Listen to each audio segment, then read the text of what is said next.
बार फिर से सभी का स्वागत करना चाहूँगा।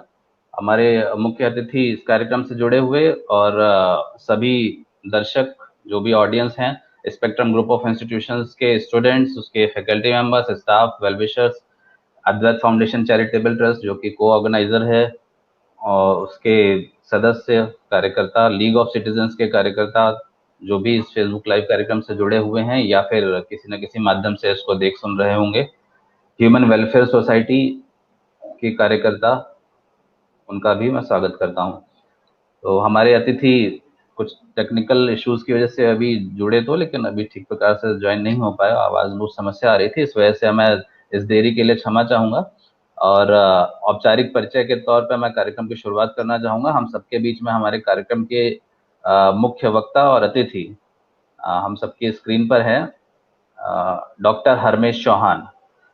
अब पूर्व वैज्ञानिक हैं CSIR CMAP के, हम सभी CMAP के बारे में जानते होंगे। CMAP यानी कि central institute of medicinal and aromatic plants. Screen पे कुछ मिस्टेक है स्पेलिंग की, मैं उसको ठीक कर लूंगा। तो पूर्व वैज्ञानिक रहे, अभी रिटायर हैं, लेकिन वैज्ञानिक आजीवन वैज्ञानिक रहता है। और वैज्ञानिक सोच केवल उस नौकरी से या उस कार्य जिम्मेदारी से नहीं जुड़ी हुई होती है, हम सबके व्यवहार में आ जाती है। जैसे डॉक्टर आजीवन डॉक्टर रहता है, ऐसे वैज्ञानिक आजीवन वैज्ञानिक ही रहता है। तो उनकी इस वैज्ञानिक सोच का हम सभी उनके इस अनुभव का आज इस ऑनलाइन संगोष्ठी में लाभ लेंगे। और विश्व पर्यावरण दिवस पे, क्योंकि औषधीय पौधों और समाज में पौधारोपण की जो उपयोगिता है, ऐसे बहुत सारे विषय हैं, उनके अनुभव के आधार पर हम सभी आगे सुनेंगे। डॉक्टर हरमेश चौहान जी के बारे में कुछ बातें और हम सबको जानने वाली हैं, क्योंकि साइंटिस्ट हैं और कई पेटेंट्स भी हैं। CMAP के पूर्व डिप्टी डायरेक्टर भी रहे और अलग अलग सामाजिक संस्थाओं में, सामाजिक कार्यों में बाल्यकाल से ही जुड़े रहे हैं, ऐसे लंबा सामाजिक जीवन है। तो आज उनका हम सबके बीच में है, मैं उनका हाथ जोड़कर स्वागत करना चाहूंगा, डॉक्टर हरमेश चौहान जी का। और अपने चारों ही जो ऑर्गेनाइजेशंस हैं इस वेबिनार की, Spectrum group of Institutions, Advait Foundation, League of Citizens और ह्यूमन वेलफेयर सोसाइटी, सभी की तरफ से मैं स्वागत करता हूं। हमारे दूसरे अतिथि अपने बीच में हैं Raghavendra Kumar ji, Raghavendra Kumar Raghav, human welfare society जो कि एक को ऑर्गेनाइजेशन है इस ऑनलाइन वेबिनार की, उसके अध्यक्ष हैं। और साथ में लीग ऑफ सिटीजन्स के भी वाइस प्रेसिडेंट यानी उपाध्यक्ष हैं, और लेखक हैं, कवि हैं, वक्ता हैं, पत्रकार भी हैं। ऐसे कई सारे परिचय हैं राघवेंद्र जी के, अपने बीच में अवश्य रखेंगे। और सामाजिक जीवन में उन्होंने काफी पर्यावरण संरक्षण के लिए काम किया हुआ है, तो इसलिए हम सबके बीच में है अपना अनुभव साझा करने के लिए राघवेंद्र कुमार त्रिपाठी जी, अध्यक्ष ह्यूमन वेलफेयर सोसाइटी। हमारे तीसरे अतिथि वक्ता गोपाल उपाध्याय जी थे, अभी टेक्निकल इश्यूज की वजह से जुड़ नहीं पाए, फिर से डिस्कनेक्ट हो गए। तो गोपाल उपाध्याय जी, उनका भी परिचय आप सबने ब्रोशर में, पोस्टर में देखा होगा। लोक भारती एक संस्था है, सामाजिक संस्था, वो भी पर्यावरण के क्षेत्र में उसने बहुत सारे काम किए हैं। उस लोक भारती संस्था की राष्ट्रीय सह संगठन मंत्री हैं। और कुछ लोग शायद परिचित होंगे जीरो बजट खेती, यानी आजकल जो फर्टिलाइजर्स से खेती की जाती है और उससे बहुत सारे नुकसान होते हैं, केमिकल्स रहते हैं ऐसे जो हमें नुकसान करते हैं, पेस्टिसाइड्स, इंसेक्टिसाइड्स वगैरह, और हमारे खाने में पहुंच जाते हैं। तो उसको हटाकर हम सभी जैविक खेती की ओर जाएं और कम से कम लागत में हम वो खेती कैसे अच्छे से अच्छी कर सकते हैं, ऐसा जीरो बजट खेती ये नाम दिया है। और उसके भी नॉर्थ जोन इंडिया के कोऑर्डिनेटर भी हैं। एक अलग एक सहयोगी उपक्रम है लोक भारती का, और लोक भारती अलग अलग आयाम चलाती रही है। तो वो सारा विषय भी गोपाल जी अभी अपने बीच में फिर से जुड़ेंगे, तो अपने बीच में रखेंगे। तो कार्यक्रम की औपचारिक शुरुआत के लिए मैं अपने दोनों अतिथियों और सभी जुड़े हुए जो दर्शक हैं उन सबसे आग्रह करूंगा कि एक बार, क्योंकि भारतीय सनातन परंपरा में बार बार रहता है कि बिना स्तुति वंदना के कुछ भी नहीं होगा, तो सरस्वती जी का आह्वान करना चाहूंगा ताकि हम सभी इस कार्यक्रम को आगे बढ़ाएं। और ऑनलाइन प्लेटफॉर्म पे जुड़े हैं तो सरस्वती वंदना भी ऑनलाइन ही होगी और दीप प्रज्वलन भी ऑनलाइन ही होगा। तो हम सभी उस ऑनलाइन सरस्वती वंदना और दीप प्रज्वलन के बाद कार्यक्रम को आगे बढ़ाएंगे। सभी दर्शक जो जुड़े हुए हैं वो कृपया कमेंट करके अपनी उपस्थिति जरूर दर्ज कराएं, ताकि वक्ताओं को भी एक बार आश्वासन हो जाए कि हाँ इतने लोग जुड़े हुए हैं, और जो भी दर्शक हैं वो भी एक दूसरे से इंटरेक्ट हो सकें। अगर किसी का कोई प्रश्न रहता है बीच में, तो अपना कमेंट बॉक्स में आप प्रश्न लिख सकते हैं। हमारे वक्ता जो भी जिस फील्ड में एक्सपर्टीज रखते हैं वो अपना उसका समाधान करने का प्रयास करेंगे। तो सरस्वती वंदना के बाद हम सब इस कार्यक्रम को आगे बढ़ाएंगे। या कुन्देन्दु तुषारहार धवला या शुभ्रवस्त्रावृता या वीणावरदण्डमण्डितकरा या श्वेतपद्मासना या ब्रह्माच्युतशङ्करप्रभृतिभिः देवैः सदा वन्दिता सा मां पातु सरस्वती भगवती निःशेषजाड्यापहा।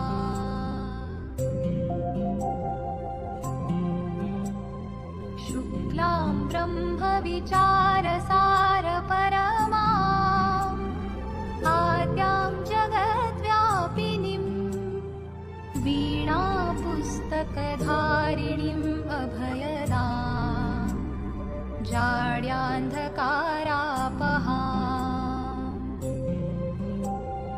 हस्ते स्फाटिकमालिकां विदधतीं पद्मासने संस्थितां वन्दे तां परमेश्वरीं भगवतीं बुद्धिप्रदां शारदाम्।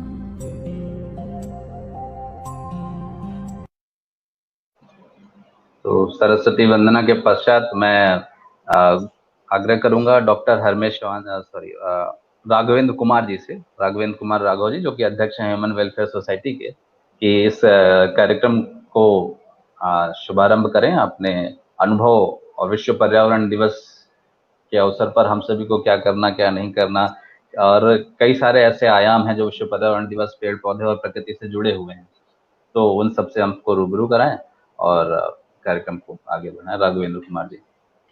जी, पहले तो सभी को प्रणाम। जितने भी लोग इस वेबिनार से जुड़े हुए हैं सभी को विश्व पर्यावरण दिवस की हार्दिक शुभकामनाएं। विश्व पर्यावरण दिवस का वैसे तो भारत में हमें कोई औचित्य नजर नहीं आता है, क्योंकि जो हमारी संस्कृति है, वैदिक संस्कृति, सनातन संस्कृति, इसमें तो पर्यावरण हमारे समाज का, हमारे जीवन का महत्वपूर्ण हिस्सा रहा है। हमने पर्यावरण को कोई अलग से चीज, वस्तु जैसा नहीं माना है। ये हमारे लिए उसी तरह अनिवार्य रहा है जैसे हम भोजन लेते हैं। जितने भी वैदिक ऋषि थे, मनीषी थे, विज्ञानी थे, वो इस बात को बेहतर तरीके से जानते थे कि बिना पर्यावरण के हमारा जीना मुश्किल है, असंभव है। पर्यावरण से ही हमारा जीवन है, हम पर्यावरण से नहीं, पर्यावरण से हम हैं, हमसे पर्यावरण नहीं है। इसलिए वो पर्यावरण को लेकर के सदैव सजग रहते थे और कभी ऐसी स्थिति नहीं आई कि वो पर्यावरण के लिए कुछ अलग से करते। उन्होंने नदियों को माता कह दिया। जितनी भी नदियां हैं हम उनको माता कह के पुकारते हैं, यमुना माता, गंगा माता, सरयू माता। इसके पीछे सीधा सा अर्थ यही रहा कि जल और नदियों के प्रति हमारे मन में श्रद्धा भाव उत्पन्न हो, और जिसके प्रति श्रद्धा होती है उसे हम नुकसान नहीं पहुंचाते। लेकिन इस भौतिक युग ने, पाश्चात्य संस्कृति के अंधानुकरण ने सब कुछ नष्ट भ्रष्ट करके रख दिया है। आज हम उस मुहाने पर खड़े हैं कि हमें शुद्ध प्राणवायु के लिए ऑक्सीजन के सिलेंडर रखने पड़ रहे हैं। इस कोरोना महामारी ने एक बहुत बड़ा प्रश्न हमारे सामने ला करके खड़ा कर दिया है कि अभी जब स्थिति इतनी विभत्स नहीं हुई है तब ये हाल है, आने वाले वर्षों में क्या होगा। पर्यावरण का शाब्दिक अर्थ तो पर्यावरण है, हमारे चारों ओर जो भी चीजें हैं जिनमें हम जीवन की संभावना को देखते हैं, वो सारा कुछ पर्यावरण है। पर्यावरण सिर्फ और सिर्फ वृक्षों तक सीमित नहीं है, सिर्फ और सिर्फ पौधों तक सीमित नहीं है। पर्यावरण का भाग हर वह चर अचर है जिससे इस सृष्टि का संचालन और नियमन संभव है। हमें हर उस चीज की ओर ध्यान देना होगा जो इस भौतिक जगत में एग्जिस्ट करती है। वेदों में प्रकृति को लेकर के, पर्यावरण को लेके बहुत ही विचार किया गया है। आप शांति पाठ पढ़ते हैं, उसमें भी जो शांति, आपा शांति, देव शांति, कम शांति, तो ये क्या है? हम आकाश को शांत करने की बात करते हैं, पृथ्वी को शांत करने की बात करते हैं, वनस्पतियों को शांत करने की बात करते हैं। क्यों? किस लिए?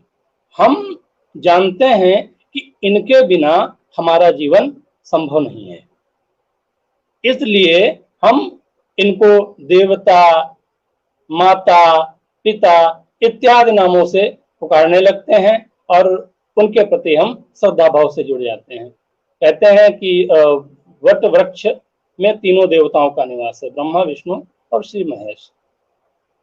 वट वृक्ष की उपयोगिता स्वयं सिद्ध है। एक तो हजारों लाखों चिड़ियों का यह आसरा होता है, दूसरा सबसे ज्यादा ऑक्सीजन उत्सर्जित करने वाले वृक्षों में शामिल है, जो हमारे लिए आवश्यक है। क्या बिना ऑक्सीजन के हम जीने की कल्पना कर सकते हैं?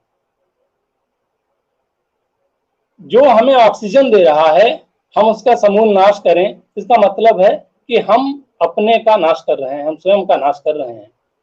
हमें सबसे पहले इस प्रवृत्ति से बाहर आना होगा कि ये वृक्ष, ये वनस्पतियां, ये गैर जरूरी हैं, इनके बिना भी काम चल जाएगा। नहीं, इनके बिना कभी भी काम चलने वाला नहीं है। यजुर्वेद में पर्यावरण के बारे में एक महत्वपूर्ण मंत्र है, परितः आवरणोतित पर्यावरणम, अर्थात चारों ओर जो भी व्याप्त है वो पर्यावरण है। वहां पे पर्यावरण को समझाते हुए ये कहा गया है, जो भी ये चारों ओर की चीजें हैं, ये हमारे लिए अति आवश्यक हैं।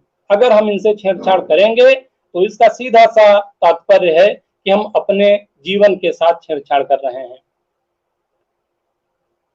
हम इस आधुनिक होने की चाल में ये भूल गए हैं कि जो हमारी संस्कृति है वो हमें क्या सिखाती है। हम बाहरी मनीषियों को, ऐसा नहीं बाहरी मनीषी विद्वत जन नहीं है, बहुत ही विद्वान है, हमें उनका सम्मान करना चाहिए, लेकिन सबसे पहले देश काल और परिस्थिति को ध्यान में रखते हुए ये देखना चाहिए कि हम कहाँ पर हैं, हम किस देश में जी रहे हैं, किस समाज में जी रहे हैं, किस संस्कृति के साथ जी रहे हैं। जब हम उस संस्कृति को देखेंगे तो हमारी बहुत सारी समस्याएं अपने आप समाप्त हो जाती हैं। हमारी आरण्यक संस्कृति रही है, हमारी वनों की संस्कृति रही है। हम कानन वन, वृंदावन, नैमिषारण्य, दंडकारण्य की भावना के साथ जिए हैं। जिसको भी मोक्ष की कामना हुई वो नैमिषारण्य की ओर दौड़ा। अरण्य अर्थात जंगल, अर्थात वृक्ष। भगवान बुद्ध को जब बुद्धत्व की प्राप्ति हुई, उसका साक्षी भी एक पेड़ था। ऐसा भी माना जाता है कि उस पेड़ का बहुत बड़ा योगदान था इनके बुद्धत्व को प्राप्त करने के पीछे, उसकी सकारात्मक शक्तियां। जब हम ऐसी जगह होते हैं तो सकारात्मक शक्तियां स्वयं हमारे चारों ओर आकर के फैल जाती हैं, जिससे जो भी हम कार्य कर रहे हैं उसे हम दोगुने मनोयोग से करते हैं। पर्यावरण के विषय में भी यही सारी चीजें लागू होती हैं। पर्यावरण को सही करना किसी एक के बूते की बात नहीं है। पर्यावरण हम सबसे है और हम सब जब तक जागरूक नहीं होंगे तब तक हम इसके लिए काम नहीं कर सकते हैं। हम इसके लिए आपको एक वाकये से जोड़ते हैं। सन 2007 या 8 के आसपास उस समय मैं स्नातक कर रहा था, स्नातक का 2य वर्ष था। तो जिस रास्ते से हम जाते थे उस रास्ते में सई नदी पड़ती है। तो हमने देखा सई नदी के किनारे आकर के मछलियां लग गई हैं मरी हुई। तो जिज्ञासावश हम पुल के नीचे उतर गए। पुल के नीचे जाकर के देखा तो वहां तो कम थी, आगे देखा ढेर के ढेर लगे, कई कुंटल छोटी छोटी मछलियां किनारे मरी हुई लगी हैं। उसके बाद में हमने उसको जानने का प्रयास किया कि क्या है। तो पता चला कि प्रतिवर्ष दिसंबर से फरवरी के मध्य में नदियों में जहर डाला जाता है और जहर डाल के मछलियों का शिकार किया जाता है। वहां से हमारे मन में सही को न्याय दिलाने का एक विचार आया। हमने ह्यूमन वेलफेयर सोसाइटी के साथ सही के पर्यावरण, सही के जीवन के लिए एक लड़ाई शुरू की। इस लड़ाई में बहुत सारे लोगों ने सहयोग किया, जिनमें कार्यक्रम के संयोजक आदरणीय श्री नीलकंठ मणि पुजारी जी का हमें अभिन्न सहयोग प्राप्त हुआ। इनके सहयोग के बिना शायद ये मुहिम आगे बढ़ाना संभव नहीं था। तो हो सकता है कार्यक्रम से जुड़े हों शशांक जी हैं, पीयूष जी हैं, शांतनु जी हैं, इनके जैसे सैकड़ों युवाओं ने इस मुहिम में हमारा साथ दिया। हमने लगातार 3 वर्ष इस सही में जो जहर डालने की घटनाएं थी और उन पर ध्यान दिया और 2 दर्जन से ज्यादा लोगों पर मुकदमे लिखे गए। धीरे धीरे नदी में जहर डालना तो बंद हो गया, लेकिन फिर हमने देखा ये पौराणिक नदी है, इसका जिक्र त्रेता युग की घटनाओं में होता है। श्री वाल्मीकि जी ने भी वाल्मीकि कृत रामायण में इसका वर्णन किया है।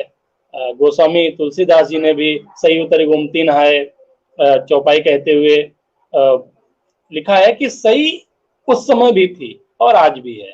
सही को सदा नीरा कहा जाता है। अब ये सदा नीरा कहाँ रही? हरदोई शाहजहांपुर की सीमा से निकलते हुए जौनपुर तक अब तो जगह जगह प्रतिवर्ष सूख जाती है। इसके बहाव क्षेत्र में दरारें पड़ जाती हैं, जिसका मतलब है कि इसकी जल धारण शक्ति पूरी तरीके से समाप्त हो चुकी है। सही एक नाला बनकर रह गई है। जो सही लाखों लोगों को सिंचाई के लिए पानी देती थी, लाखों लोगों के पीने के लिए कभी पानी मुहैया कराती थी, और आज वो स्वयं पानी के लिए रो रही है। इस सही के लिए आंदोलन शुरू किया, वो अब भी चल रहा है। धीरे धीरे हमारा ये प्रयास है कि इस सही की पारिस्थितिकी को, सही के पर्यावरण को, सही के जो किनारे हैं उनको दुरुस्त करते हुए इसको फिर से वही रूप देने का प्रयास किया जाए।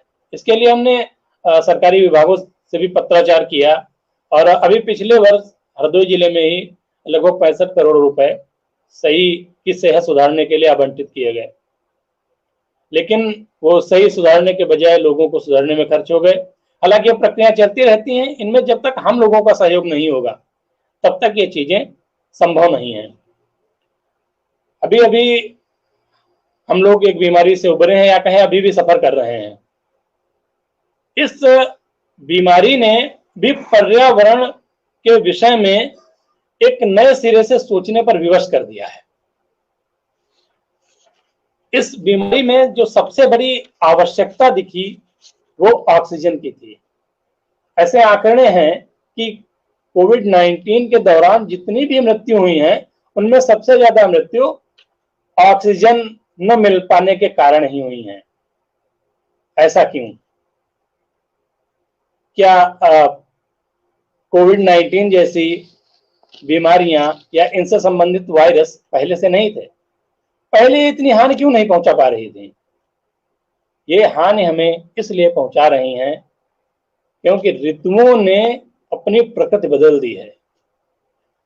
पर्यावरण खुद बीमार हो रहा है। जब पर्यावरण बीमार होता है तो ऋतुओं से लेकर के सारी पारिस्थितिकी ध्वस्त होने लगती है, पूरा पारिस्थितिक तंत्र गड़बड़ा जाता है। वही इस समय हो रहा है।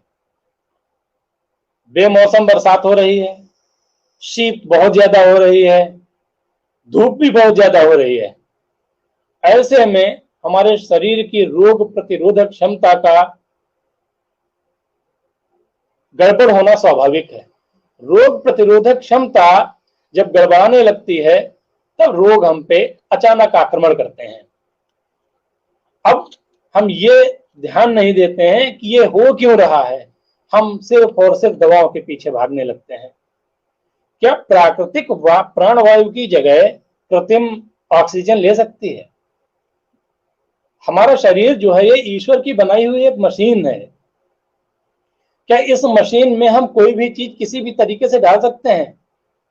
हमारे शरीर, जब हम सांस लेते हैं, इनहेल करते हैं, तो हमारे शरीर में अंदर के कई सारे पुर्जे एक साथ काम करने लगते हैं। वो इसीलिए बनाए गए हैं कि वो नाइट्रोजन या उसके साथ जो कोई भी गैस अंदर हम इनहेल कर रहे हैं उसको वो साफ कर सके, उससे जो जरूरी चीजें हैं वो भी ले सके और उनको फिर से एक्सहेल कर सके। हम सीधी अगर ऑक्सीजन लेने लगेंगे या कृत्रिम ऑक्सीजन लेने लगेंगे तो वैसे भी हमारे शरीर का बंटाधार हो जाएगा। हमारा शरीर चलने वाला नहीं है इन कृत्रिम ऑक्सीजन से। हमें वही प्राणवायु की आवश्यकता है, उसी ऑक्सीजन की आवश्यकता है जो मुक्त रूप से हमारे पर्यावरण में है। ये आएगी कहां से? इन्हीं वृक्षों से, इन्हीं पौधों से। और इन पौधों को तो हम खत्म करने पे आमादा हैं। तो सबसे पहले हमें ये पूर्ण करना होगा कि हमें वृक्षों को काटना नहीं है, हमें नए पौधों को रोपित करना है। कहीं अगर बहुत ही विकट स्थिति आ जाती है कि हमें एक पेड़ को हटाना पड़ता है, तो हमें ये ध्यान देना पड़ेगा उस पेड़ को हटाने के लिए जितनी ऑक्सीजन वो उत्सर्जित कर रहा था उसका हमें क्या इंतजाम करना है। उसके बाद में वो उस पेड़ को हटाने का उत्तराधिकारी होता है, वरना उसे वो उत्तराधिकार प्राप्त नहीं होता है कि वो पेड़ को हटा दे। पेड़ को में हमने जीवन देखा है, हमारी संस्कृति पेड़ों में जीवन मानती है। जिस तरीके से हम जीवित हैं उस तरीके से पेड़ जीवित हैं। अगर हम किसी पेड़ को काट रहे हैं अर्थात उसकी हत्या कर रहे हैं, और अनजाने में उसकी एक पेड़ की हत्या नहीं, हम उन लाखों जीवों की हत्या कर रहे हैं जो उसके आश्रय में पल रहे हैं। जब तक हमारे अंदर ये भावना नहीं होगी कि ये जीव भी जीने के अधिकारी हैं, तब तक हम यही करते रहेंगे जो कर रहे हैं, जो विदेशियों की नकल कर करके सीख रहे हैं कि जानवरों को काटो खाओ। तो उन लोगों के लिए ये छोटे छोटे जीव कोई मायने नहीं रखते हैं। हमें सबसे पहले ये विचार करना होगा कि हम जो कर रहे हैं वो अनुचित तो नहीं है। इसके लिए हमें पुरानी संस्कृति की ओर लौटना पड़ेगा। हमें पंचवटी, नंदनवन, श्रीवन, मधुवन, नैमिषारण्य की भावना को ध्यान में रखना पड़ेगा कि इन्हीं वृक्षों के साय में, इन्हीं वनों में, इन्हीं अरण्यों में हमारे मनीषियों ने ईश्वरत्व को प्राप्त किया है, ईश्वर का साक्षात्कार किया है। अगर पेड़ नहीं होते तो क्या वो ये सब कर पाते? अर्थात पेड़ सकारात्मक शक्ति का केंद्र है।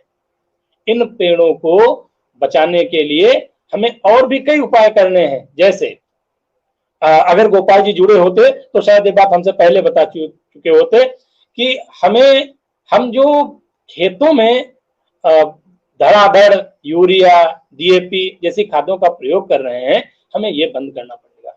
हमें इन चीजों की आपूर्ति प्राकृतिक ढंग से करनी होगी। हम तो खेत में डाल के चले आते हैं, उसके बाद पानी बरसा बहता हुआ नदियों तक पहुंचा, ये जहर है। आसपास अभी तो लगता है कि हमने थोड़ी सी खाद दे दी है, इससे इस पेड़ का भला हो रहा है, हम उसे धीमा विष दे रहे हैं। हमें इस विष को भी रोकना होगा, इसके भी हमें उपाय करने होंगे। सिर्फ वृक्ष लगाने से काम नहीं चल जाता है। हरदोई जिले में पिछली बार 50 लाख से ज्यादा वृक्ष इसी समय लगाए गए थे। पर्यावरण दिवस के अवसर पर 54 लाख कुछ वृक्ष हरदोई जिले में लगाए गए थे। लेकिन आंकड़ों पे अगर देखें तो उन 54 लाख में 50,000 वृक्ष भी जीवित नहीं है। ऐसे पौधरोपण का क्या फायदा? अगर हम सिर्फ नंबर्स दिखाना चाहते हैं तो बहुत सारे हैं, हमें करने की क्या जरूरत है? हम कागजों पे नंबर्स लिख देते हैं कितना हमने काम किया है। अब सरकारों ने काम किया, सरकार ने आदेश दिया अधिकारियों को, अधिकारियों ने किया, लेकिन अगर वो हमारे गांव के बाहर कोई पेड़ लगा के गए, कोई पौधा रोप के गए हैं, तो उसको पानी देने की जिम्मेदारी क्या हमारी नहीं है? हमें इस जिम्मेदारी को समझना होगा कि इन पौधों को अगर जीवित रखना है तो इन्हें जो पोषक तत्व चाहिए, जो गोबर की खाद चाहिए, जो पानी चाहिए, वो हमें भी तो देना है। क्या कोई घर के बाहर प्यासा आ जाए हम उसको पानी नहीं देते हैं? तो यही मान के चले कि वो असक्त प्यासा है, जो चल नहीं सकता है, अपाहिज है। तो मानवता के नाते, हमारे अंदर जो करुणा है उसके नाते क्या हम उसे पानी नहीं दे सकते? एक लोटा पानी डालने से क्या होता है? हम मीलों दौड़ते हैं, हमारा पेट बढ़ रहा है, हमारे शरीर में चर्बी आ रही है, हम मीलों दौड़ के जाते हैं, लेकिन 100, 200, 300 मीटर पे उस रोपे गए पौधे के पास नहीं जाते हैं। हमें हमारी भावनाओं को बदलना होगा। जब हम अपनी इन भावनाओं को बदलेंगे, हम इन वृक्षों से जुड़ेंगे, तो फिर ये सारे काम हम स्वतः करने लगेंगे। भगवान श्री कृष्ण भगवत गीता में कहते हैं कि अन्नात भवन्ति भूतानि पर्जन्यात अन्न संभवा, कि अन्न से हम हैं और अन्न पर्जन्य यानी वर्षा से है। क्या बिना वर्षा के अन्न संभव है? अन्न से हम नहीं है। और ये वर्षा कैसे होगी? यज्ञात भवति पर्जन्यो, जो पर्जन्य है अर्थात बारिश है, बरसात को आकर्षित कर, बरसात के लिए उत्तरदायी यज्ञ है। यज्ञ अर्थात हमारे किए हुए पवित्र कर्म। हम पहले प्रतिदिन सुबह उठने के बाद में नित्य कर्म से निवृत्त होकर यज्ञ करते थे, हवन करते थे। बड़ी शक्ति है इन सब चीजों में, लेकिन हम इनसे दूर हो गए। हमें तो ढोंग लगने लगा है। अगर कोई तिलक लगाता है, अगर कोई चोटी करता है, तो हमारे दिमाग में पहली चीज आती है कि ये तो बेवकूफ है, ये मूर्ख है। चोटी रखने वाला, तिलक लगाने, क्योंकि मैकाले तो ऐसा कहे गए ना, चोटी लगाने वाला, चोटी रखने वाला, तिलक लगाने वाला बेवकूफ है, मूर्ख है, पिछड़ा हुआ है। हमें इस पिछड़ेपन की सोच से बात, पिछड़े हुए वो लोग नहीं है जो तिलक लगाते हैं, पिछड़े हुए वो लोग नहीं है जो चोटी रखते हैं, पिछड़े हुए लोग वो हैं जो ऐसी मानसिकता रखते हैं। उनकी मानसिकता पिछड़ गई है, इसीलिए उन्हें पर्यावरण जैसे दिवस मनाने पड़ रहे हैं ना। भारत में पर्यावरण दिवस मनाने की कोई आवश्यकता नहीं थी। शायद समय ज्यादा हो रहा है, क्योंकि ये सारी ऐसी बातें हैं जो सिर्फ कागजों पे या भाषणों में नहीं चलती हैं, इन्हें हमें जीना पड़ता है। और हमारा आप सबसे यही कहना है, जितने भी लोग प्रत्यक्ष अप्रत्यक्ष रूप से इस कार्यक्रम से जुड़े हुए हैं, कि इतना आप लोग जरूर सोचिए कि ये जो पर्यावरण है, ये हमारी हमें ईश्वर की दी हुई सबसे बड़ी पूंजी है। और अगर हमने इस पूंजी को गंवा दिया तो हाथ में मृत्यु के सिवा कुछ नहीं आएगा, वो भी अकाल मृत्यु। हम हमारी पुश्तों को मारने वाले होंगे, हम जनसंहारक होंगे, हमें न जाने कितनी हत्याओं का पाप लगेगा अगर हम ऐसा करते रहते हैं। जितने भी मनीषी हुए हैं, चाहे वैदिक काल के ऋषि हों, चाहे भगवान राम हो, चाहे भगवान कृष्ण हो, चाहे आधुनिक युग में विवेकानंद हो, बुद्ध हो, विदेशों में अरस्तु हो, इन सभी ने पर्यावरण को लेके, वृक्षों को लेके, वनस्पतियों को लेके कहीं न कहीं कुछ न कुछ अवश्य कहा है। जितने भी उपनिषद हैं, आप उपनिषदों का अध्ययन कीजिए, आपको प्रत्येक उपनिषद में वृक्षों को बचाने के लिए, वनस्पति को और आगे बढ़ाने के लिए निर्देश मिलते हैं। पुराने लोगों को पता था कि आने वाले समय में हो सकता है लोग ऐसा करें, इसीलिए वो हमारे लिए ये कोड बना गए हैं, ये व्यवस्था है, ये प्रकृति का संविधान है। नैसर्गिक न्याय के सिद्धांत के अनुसार वृक्षों को जीने का पूरा हक है, पशुओं को जीने का पूरा हक है, पहाड़ों को जीवित रहने का पूरा हक है। हमने पर्वतों को देव माना है, हमने गोवर्धन पूजा की है, हमने हिमालय को राजा माना है, हमने उनकी पुत्री के रूप में माँ भगवती को देखा है। जिस संस्कृति में ये सब हो, वहां पे हम पर्यावरण दिवस मनाने की स्थिति में खड़े हुए हैं। वहां पर हम ये विवेचना बैठ के करते हैं, यहाँ हम बैठ के आपस में विचार विमर्श करते हैं कि हम पर्यावरण को कैसे बचाएं। हमें सिर्फ और सिर्फ अपनी जड़ों से जुड़ना है, और जब हम अपनी जड़ों से जुड़ जाएंगे तो ये सारी समस्याएं धीरे धीरे स्वतः समाप्त होने लगेंगी। आप सबसे सिर्फ यही आशा है, करबद्ध निवेदन है कि इन दिवसों में मत पड़िए। पर्यावरण दिवस सिर्फ 5 जून को नहीं, हमारे लिए पूरा वर्ष पर्यावरण दिवस है। सारे दिन पर्यावरण दिवस के रूप में है।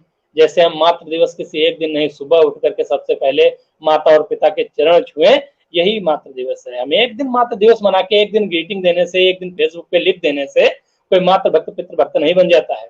मातृ भक्त पितृभक्त बनने के लिए हमें 365 दिन उनकी सेवा करनी पड़ती है। बिल्कुल यही पर्यावरण के विषय में लागू है। ये पर्यावरण भी हमारा देवता है। इसके अंदर आने वाली चीजें मातृ स्वरूप हैं। जल को कभी हमने देव माना है, तो वेदों में इसे माँ के स्वरूप में माना गया है, क्योंकि हमें नहलाता है, हमें साफ करता है। जैसे माँ हमें सुबह, जैसे छोटा बच्चा होता है तो माँ क्या करती है, उसे कपड़े, गीले कपड़े से पोंछती है, नहलाती है, साफ करती है। इसी तरीके से नदियां, ये कुएं, ये जितने भी पानी के संसाधन हैं, जहां से भी हम जल प्राप्त करते हैं, वो हमें नहलाते हैं, हमें स्वच्छ करते हैं, हमारे लिए माता स्वरूप है। हमें इस तरह इस जल का दोहन नहीं करना है, शोषण नहीं करना है, अपितु कोशिश ये करनी है कि कैसे हम जल को समृद्ध करें। यही हाल वायु का है। हमें इसमें प्लास्टिक का कचरा नहीं जलाना है, प्लास्टिक की कचरे से इसे जार जार नहीं करना है, हमें इसे संभालना है, सहेजना है। हमें प्लास्टिक की चीजों का कम से कम प्रयोग करना है, वैसे तो नहीं ही करना है, लेकिन इस भौतिक युग को देखते हुए कम से कम करना है। हमें पेड़ों को काटना नहीं है, लगाना है। हमारे अंदर ये भावना होनी चाहिए। इस तरीके से हम इस सृष्टि का कल्याण कर सकते हैं। वंदे मातरम।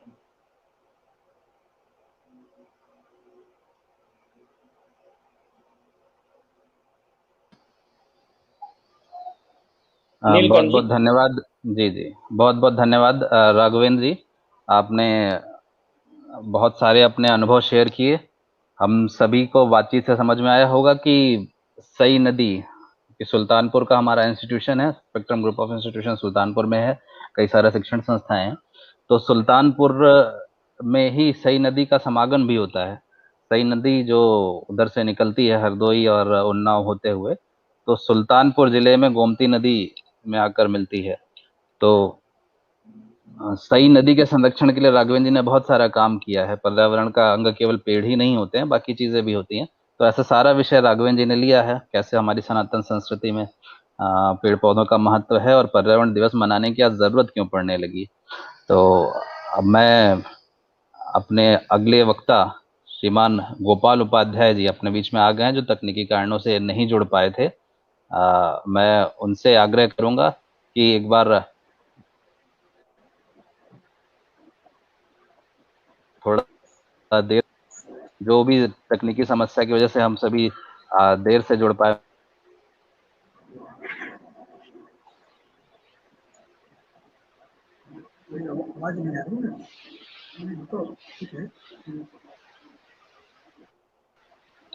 हाँ, गोपाल उपाध्याय जी, लोक भारती जो कि एक सामाजिक संगठन है, उसके राष्ट्रीय सह संगठन मंत्री हैं। साथ में कई काम लोक भारती करता रहता है। लोक भारती पर्यावरण संरक्षण से लेकर नदी संरक्षण तक और सामाजिक अलग अलग आयामों में किसानों के लिए भी काम करता रहता है। उसी में से एक उपक्रम है जीरो बजट खेती। मैंने पहले भी उसका परिचय दिया था कि जीरो बजट यानी कि कम से कम लागत में अच्छी उपज हो, तो इसके लिए काम करता रहता है। तो उसके बारे में भी संक्षेप में जानकारी देंगे और कई सारे विषय हैं जो गोपाल जी और लोक भारती के माध्यम से चला रहे हैं पूरे देश भर में। तो मैं गोपाल जी से आग्रह करूंगा कि एक बार हम सबके बीच में अपना विषय रखें। श्रीमान गोपाल जी। धन्यवाद नीलकंठ जी। उपस्थित सभी भाइयों को जो इस कार्यक्रम में जुड़े हैं, सभी को मेरा नमस्कार। आज संयुक्त राष्ट्र संघ के कैलेंडर में विश्व पर्यावरण दिवस 5 जून को मनाया जाता है। तो आज विश्व पर्यावरण दिवस है। पर्यावरण की बात करने से पहले हमें कहीं न कहीं जो प्रकृति की व्यवस्था है, उस व्यवस्था को समझना चाहिए। हमारी भारत की परंपरा में ईशावास्यमिदं सर्वम यत्किंचित जगत्याम जगत तेन तक्तेन भुंजी था, ये संदेश है। यानी प्रकृति के कण कण में ईश्वर व्याप्त है। यानी प्रकृति में जो भी है, जो प्रकृति की व्यवस्था में है, वो सारी चीजें बेहद महत्वपूर्ण है। चाहे वो भौतिक चीजें हों, मिट्टी है, हवा है, पानी है, चाहे वो वानस्पतिक चीजें हों, हमारे पेड़ पौधे हैं, चाहे वो जैव जगत हो, सभी प्रकार के प्राणी। तो इन सब में हमने ईश्वर की कल्पना की है कि हमारे ईश्वर इन सब में है। तो इन सब में ईश्वर है, तो ये जो व्यवस्था है, इस व्यवस्था को चलाना बेहद महत्वपूर्ण है। इस व्यवस्था में जिस प्रकार से सभी प्राणी हैं, सभी वनस्पति हैं, मानव भी उस व्यवस्था का एक अंग है। इसलिए जितना महत्व बाकी सब का है, उतना ही महत्व मानव का है। लेकिन दुर्भाग्य से पिछले कुछ 100 वर्षों में मानव ने अपनी सर्वोच्चता मान ली, अपनी सुप्रीमेसी स्थापित कर ली मानव ने कि मैं सर्वोच्च हूं, बाकी प्रकृति मेरी सुख सुविधाओं के लिए, मेरी व्यवस्थाओं के लिए, बाकी प्रकृति को मैं जैसे चाहूंगा वैसे चलाऊंगा, और मेरी व्यवस्था के हिसाब से मुझे अनुकूल है तो वो जीव जिएगा, मेरे लिए अनुकूल नहीं है तो वो जीव नहीं जिएगा।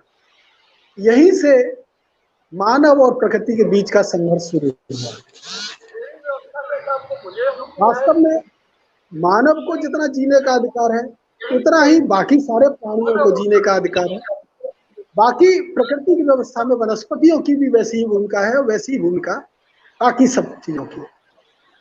अब यदि हम अपनी परंपरा गौर करें, भारत की परंपरा, तो भारत की परंपरा में भी हरियाली, जैसे आज पर्यावरण दिवस विश्व के कैलेंडर, संयुक्त राष्ट्र संघ के कैलेंडर में हम लोग मना रहे हैं, तो भारत में भी हरियाली को मनाने के लिए पूरा सावन का महीना भारत में माना जाता था। सावन के महीने में एक पर्व भी पड़ता था, हरियाली तीज। दुर्भाग्य यह हुआ कि हम मंगल ग्रह पर जीवन है या नहीं है ये तो तलाशते रहे, लेकिन हमारे यहाँ पर हमारी व्यवस्था में क्या क्या चीजें, हमारे आसपास सोसाइटी का हमारी परंपरा में क्या क्या चीजें, एक पोस्टर बना गवर्नमेंट डे का कोई पोस्टर लगाया होगा, कोई कुछ आया होगा, उसी में से किसी में लोगो एक महीने सोसाइटी को लगा दो। इस चीज का हम ध्यान रखें कि हमारी परंपरा में क्या है। जब हम स्वयं से नहीं जुड़ेंगे तो स्वाभाविक बात है कि हम चीजों को सही से समझ नहीं पाएंगे। भारत की परंपरा में हरियाली, वृक्षारोपण हमारे जीवन का अंग था। जाने कितने पर्व हैं, वट सावित्री व्रत से लेकर के, कि हम किसी न किसी भूमिका, किसी न किसी प्रकार से हम वनस्पतियों की पूजा करते हैं। और जैव विविधता संरक्षण का जो अभी कुछ समय से बाकी देशों के द्वारा विषय चलता है, लेकिन जैव विविधता संरक्षण हमारी प्रकृति में तो प्रारंभ से ही था। सावन के महीने में नाग पंचमी मनाई जाती है। जैव विविधता संरक्षण का सर्वोत्कृष्ट ये उदाहरण है। सावन के महीने में बरसात होती है, सर्प के बिलों में पानी भरता है, सर्प निकल करके बाहर आता है, मानव और सर्प जाति के बीच में संघर्ष न खड़ा हो, इसलिए सावन के महीने में नाग को हमने पूजनीय माना है। इतनी श्रेष्ठ सोच हमारे ऋषियों की, हमारी परंपरा में है। इसी प्रकार से प्रकृति की स्वच्छता करने वाले जीव, चाहे वो कौआ होगा, श्राद्ध पक्ष बिना कौआ के अधूरा है। फिर गिद्ध को हमने जटायु से जोड़ा, तो कहीं न कहीं ये जैव विविधता संरक्षण ये हमारी परंपरा का हिस्सा है। फिर यदि हम बात बाकी चीजों की करें तो हमारे यहाँ बिना कुएं के पूजन के शादी अधूरी है, यानी जल संरक्षण पर हमारा ध्यान था। हमने नदियों को माँ कहा, गंगा मैया, यमुना मैया, गोमती मैया, सई मैया, इन सबको माँ के रूप में हमने स्वीकार किया। तो ये जो सारी चीजें हैं कहीं न कहीं इंगित करती हैं कि हमारे यहाँ इन सारे विषयों का सोच था। दुर्भाग्य से पिछले 50 वर्ष में शिक्षा ऐसी आई, जिस शिक्षा 50 वर्ष क्यों कहूँ मैं, पिछले 200-300 वर्ष में, कि इन सारी चीजों पर कहीं न कहीं विचार होना बंद हो गया। परिणाम स्वरूप वो सारी चीजें कर्मकांड तो बन के रह गई, लेकिन उनके पीछे का जो ज्ञान था वो ज्ञान छुप गया। इसलिए ये जो दृष्टि थी भारत की कि प्रकृति के कण कण में ईश्वर व्याप्त है, इसलिए पूरी सृष्टि, ईश्वर जो रचना है, पूरी प्रकृति जो है, वो प्रकृति की व्यवस्था चलती रहे, यही वास्तव में मानव जीवन का उद्देश्य है। अब प्रकृति की व्यवस्था कैसे चलेगी, तो कहीं न कहीं प्रकृति में जितने संसाधन हैं वो सारे संसाधन हमारे सुरक्षित रहे। हमारा जल हजारों लाखों सालों से जो जल स्रोत थे जैसे कि तैसे चलते आ रहे थे, यहाँ तक के गाँव में जल स्तर भी किस गांव में कितने हाथ पर पानी है ये हमारे पूर्वज बताते थे और वो परंपरा हजारों हजार साल से सुरक्षित थी। लेकिन पिछले कुछ 100 वर्षों में वो जल स्तर लगातार नीचे जा रहा है। हमारी नदियां लगातार धीरे धीरे लुप्त होती जा रही हैं। आज गोमती जो लखनऊ की और सुल्तानपुर की एक प्रमुख नदी है, गोमती की 18 सहायक नदियां थी, जिसमें अब सिर्फ 4 और 5 सहायक नदियां ऐसी हैं जो जीवित हैं, जिनमें पानी, और गोमती भी अपने उद्गम स्थल से आगे जाकर के लगभग 50-60 किलोमीटर तक सूख चुकी है पूरी। तो जल स्रोतों की कुआं तालाब कुएं एक एक करके गांव में खत्म हो गए। तालाबों की स्थिति यह है कि ज्यादातर तालाबों में पानी नहीं है और जो सूख गए उन पर कब्जे हो गए। तो कुएं तालाबों की, पेड़, हमारे यहाँ स्वाभाविक रूप से परंपरा में पेड़ लगाने की परंपरा थी, लेकिन अब जोर इस बात पर है कि कैसे अधिकाधिक कंक्रीट का जंगल तैयार किया जाए और इस वानस्पतिक जंगल को खत्म किया जाए। जब इन सारे सोच के आधार पर हम काम करेंगे, और जंगल भी कौन सा लगा रहे हैं, तो यदि पिछले 50 वर्ष का हम अध्ययन करें तो 5 प्रकार के पौधे हमें 90 से 95% नजर आएंगे। पॉपुलर, यूकेलिप्टस, बबूल, सागौन, 90% पौधारोपण इनका हुआ है। अब इसमें बंदर के खाने के लिए क्या है, बाकी पक्षियों के लिए क्या है, बाकी जीवों के लिए क्या है। मानव को तो लकड़ी उपलब्ध हो जाएगी, लेकिन बाकी जो सजीव हैं जिनमें जीवन है, उन लोगों के जीवन की व्यवस्था हम लोगों ने नहीं सोची। परिणाम स्वरूप बंदर के लिए जब जंगल नहीं बचा तो दौड़ करके समाज के बीच में आया, हमने कह दिया आवारा बंदर, और उसको मारने के लिए अभियान चला दिया। फिर हमारी व्यवस्था से कई बाकी जीव दुखी हुए, वो जब सड़कों पर आए, जब वो आए तो हमने उन्हें आवारा कहना शुरू कर दिया, उन्हें भी मारने के लिए अभियान चला। तो हम बंदर को मारेंगे, हम घूमती हुई गाय को मारेंगे, हम वनरोज को मारेंगे, फिर हमें कुत्ते भी मारेंगे, हम कुत्तों को भी मारेंगे, हम मच्छरों को भी मारेंगे, हम चूहों को भी मारेंगे। किस किस का विनाश करेंगे? आखिर अकेला मानव जिएगा क्या? तो ये जो विनाश वाली सोच है कि मानव जिए, बाकी सारे जीव मानव की सुविधा के अनुसार रहें, ये सोच को हमें बदलना पड़ेगा। उसी सोच के हिसाब से हम सारी चीजें करेंगे। तो पौधारोपण भी हमारा कौन सा होना चाहिए? प्रकृति में विविधता है, आप जंगल में जाएंगे, जंगल में एक साथ हजारों प्रकार के पौधे दिखाई देंगे। तो ये विविधता हमारे वनस्पतियों में रहनी चाहिए। इसलिए पौधारोपण आज 5 जून से अधिकांश लोग वृक्षारोपण से जोड़ते हैं। तो वृक्षारोपण भी कौन सा करना? तो वृक्षारोपण विविधता पूर्वक करना, वृक्षारोपण वो करना जिसमें सभी जीवों को आश्रय मिले, सभी जीवों को भोजन मिले, इस प्रकार का वृक्षारोपण करना। लेकिन जिस संगठन से मैं जुड़ा हूं, तो लोक भारती ने विचार पूर्वक एक समूह विकसित किया है जिसके वृक्षारोपण करने से कहीं न कहीं इन सभी विषयों पर ध्यान जाता है। उसको नाम दिया है मंगल वाटिका। मंगल वाटिका में हमने 16 पौधे लिए हैं। 5 पौधे भगवान राम से जुड़े। भगवान राम वनवास के समय गए थे, तो सभी लोग जानते हैं कि वनवास के दौरान पंचवटी के 5 पौधों के नीचे गिरे। वो 5 पौधे, पंचवटी को नाम सब जानते हैं, लेकिन वो 5 पौधे कौन कौन से हैं ये काफी कम लोग जानते हैं। तो 5 पौधे हैं पीपल, बरगद, बेल, अशोक और आंवला। ये 5 पौधे कहीं न कहीं हमारे जीवन, हमारे आरोग्य से जुड़े हैं और जैव विविधता से जुड़े हैं। तो 5 पौधे उसमें मंगल वाटिका में ये भगवान राम से जुड़े पंचवटी के पौधे। दूसरे 5 पौधे जल संरक्षण से जुड़े। जब हम लोग कोई पूजा करते हैं तो जल कलश स्थापित करते हैं। अब उसमें से प्रचलन रह गया है कि सिर्फ आम के पत्ते उसके ऊपर रखते हैं, लेकिन आम के पत्ते नहीं, 5 प्रकार के पत्ते, पंच पल्लव उसके ऊपर रखे जाते थे। उसका सीधा सीधा संकेत यही होता था कि जिस जगह ये 5 पौधे होंगे तो उनकी जड़ों में जल कलश बनेगा। यानी जिनकी जड़ों में जल के संग्रहण की सर्वाधिक क्षमता होती है, वाटर होल्डिंग कैपेसिटी जिन पौधों में सर्वाधिक होती है, ऐसे 5 पौधे, पंच पल्लव के पौधे, उसमें पीपल, बरगद उनमें भी कॉमन है। पीपल, बरगद, पाकड़, गूलर और आम। ऐसे 5 पौधे ये पंच पल्लव कहे जाते हैं, जो जल संरक्षण की दृष्टि से सर्वाधिक महत्वपूर्ण पौधे। फिर 3 पौधे ऐसे जो एक ही थाले यानी एक ही गड्ढे में लगाए जाते हैं। 1 मीटर व्यास का गड्ढा बनाया जाता है और उसमें 3 पौधे जिनको हरिशंकरी कहा जाता है। धार्मिक दृष्टि से ब्रह्मा विष्णु महेश का उन्हें प्रतिनिधि माना जाता है। तो ऐसे हरिशंकरी, पीपल, बरगद और पाकड़ ये तीनों एक ही थाले में एक ही गड्ढे में लगाए जाते हैं।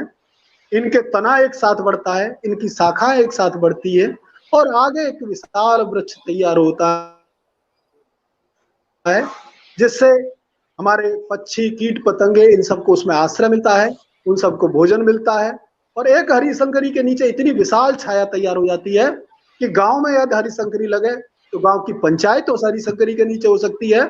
किसी कॉलेज में हरिशंकरी लगे तो उस कॉलेज की प्रार्थना उस हरिशंकरी के नीचे हो सकती है। और समाज में हरिशंकरी लगे तो बहुत सारे लोगों के उठने बैठने की व्यवस्था उस हरिशंकरी के नीचे बन सकती है। तो ऐसी 3 पौधों का ये युग्म जो एक ही थाले में लगता है, ये हरिशंकरी।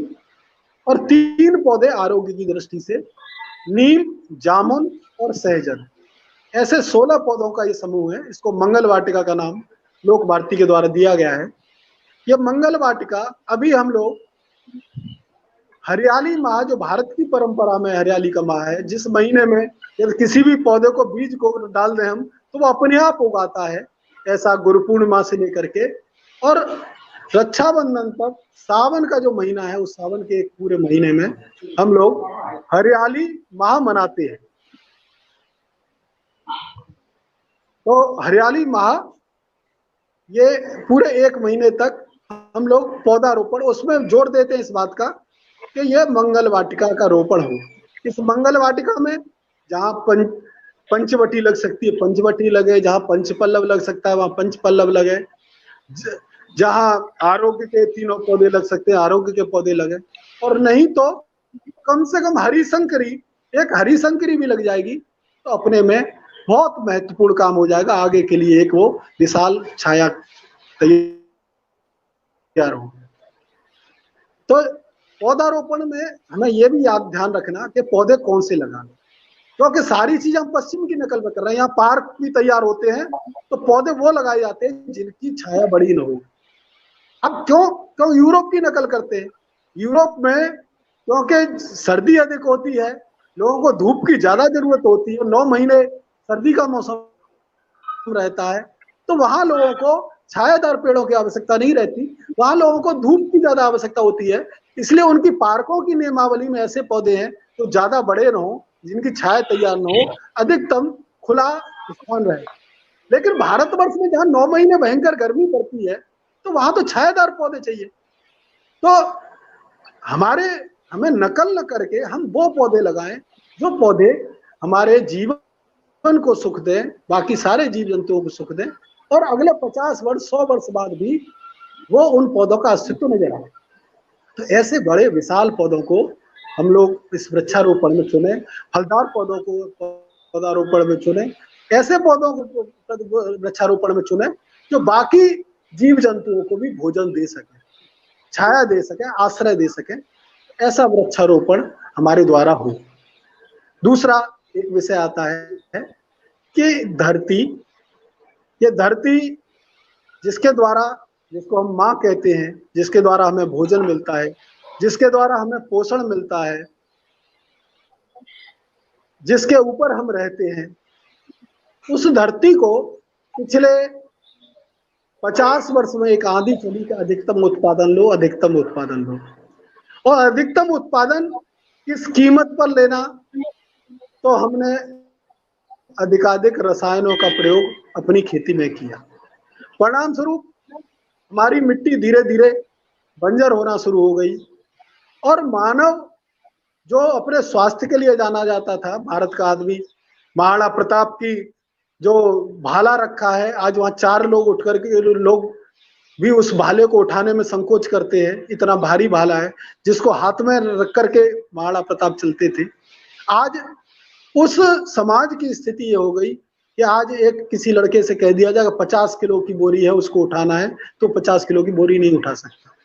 तो ये जो शारीरिक क्षमता लगातार गिरती जा रही है और शारीरिक क्षमता ही नहीं गिर रही है, इतने प्रकार के रोग जिनको गिनना कठिन है, धीरे धीरे हॉस्पिटल्स की संख्या बढ़ती जा रही है, एक एक नए नए रोग आ रहे हैं। और इस समय जो कोरोना काल चल रहा है, तो आप सबसे ज्यादा चर्चा इम्यूनिटी की कर रहे हैं। ये इम्यूनिटी क्या है? ये हमारी कहीं ना कहीं शरीर की क्षमता है। तो ये जो शरीर की क्षमता गिर रही है, रोगों का हम घर बन रहे हैं, उसका कारण है ये खेतों में पड़ने वाले रसायन। आज जहां कैंसर नाम की बीमारी बहुत कम चलती थी, आज से 40-50 साल पहले कभी रेयर किसी को होता था, आज घर घर कैंसर के रोगी हैं। तो ये जो स्थिति बनी है, ये स्थिति इन खतरनाक रसायनों के प्रयोग से बनी है। हम भूमि में रसायन प्रयोग कर रहे हैं, भूमि को भी बर्बाद कर रहे हैं, पानी को भी, क्योंकि वो रसायन कहीं कहीं पानी में बह करके नदियों में जाता है, तो नदियों का भी जैव पर्यावरण खत्म कर रहे हैं और मानव का भी स्वास्थ्य खराब कर रहे हैं। तो कहीं ना कहीं हमें अब इस खेती पर भी विचार करने की जरूरत है कि हम ऐसी खेती करें जिस खेती से हमारी भूमि भी सदा सर्वदा ऐसी ही रहे, सबको पोषण देने वाली रहे, हमारी हवा भी स्वच्छ रहे, हमारा पानी भी स्वच्छ रहे और इसको खाने वाला मानव जीव जंतु वो भी स्वस्थ रहे।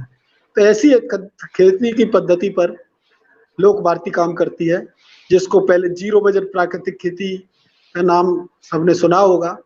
अब सुभाष पालेकर जी, जिन्होंने इस पद्धति को खोजा, पूरे देश भर में प्रचार प्रसार किया, उनके नाम पर सुभाष पालेकर प्राकृतिक खेती के नाम से जानी जाती है।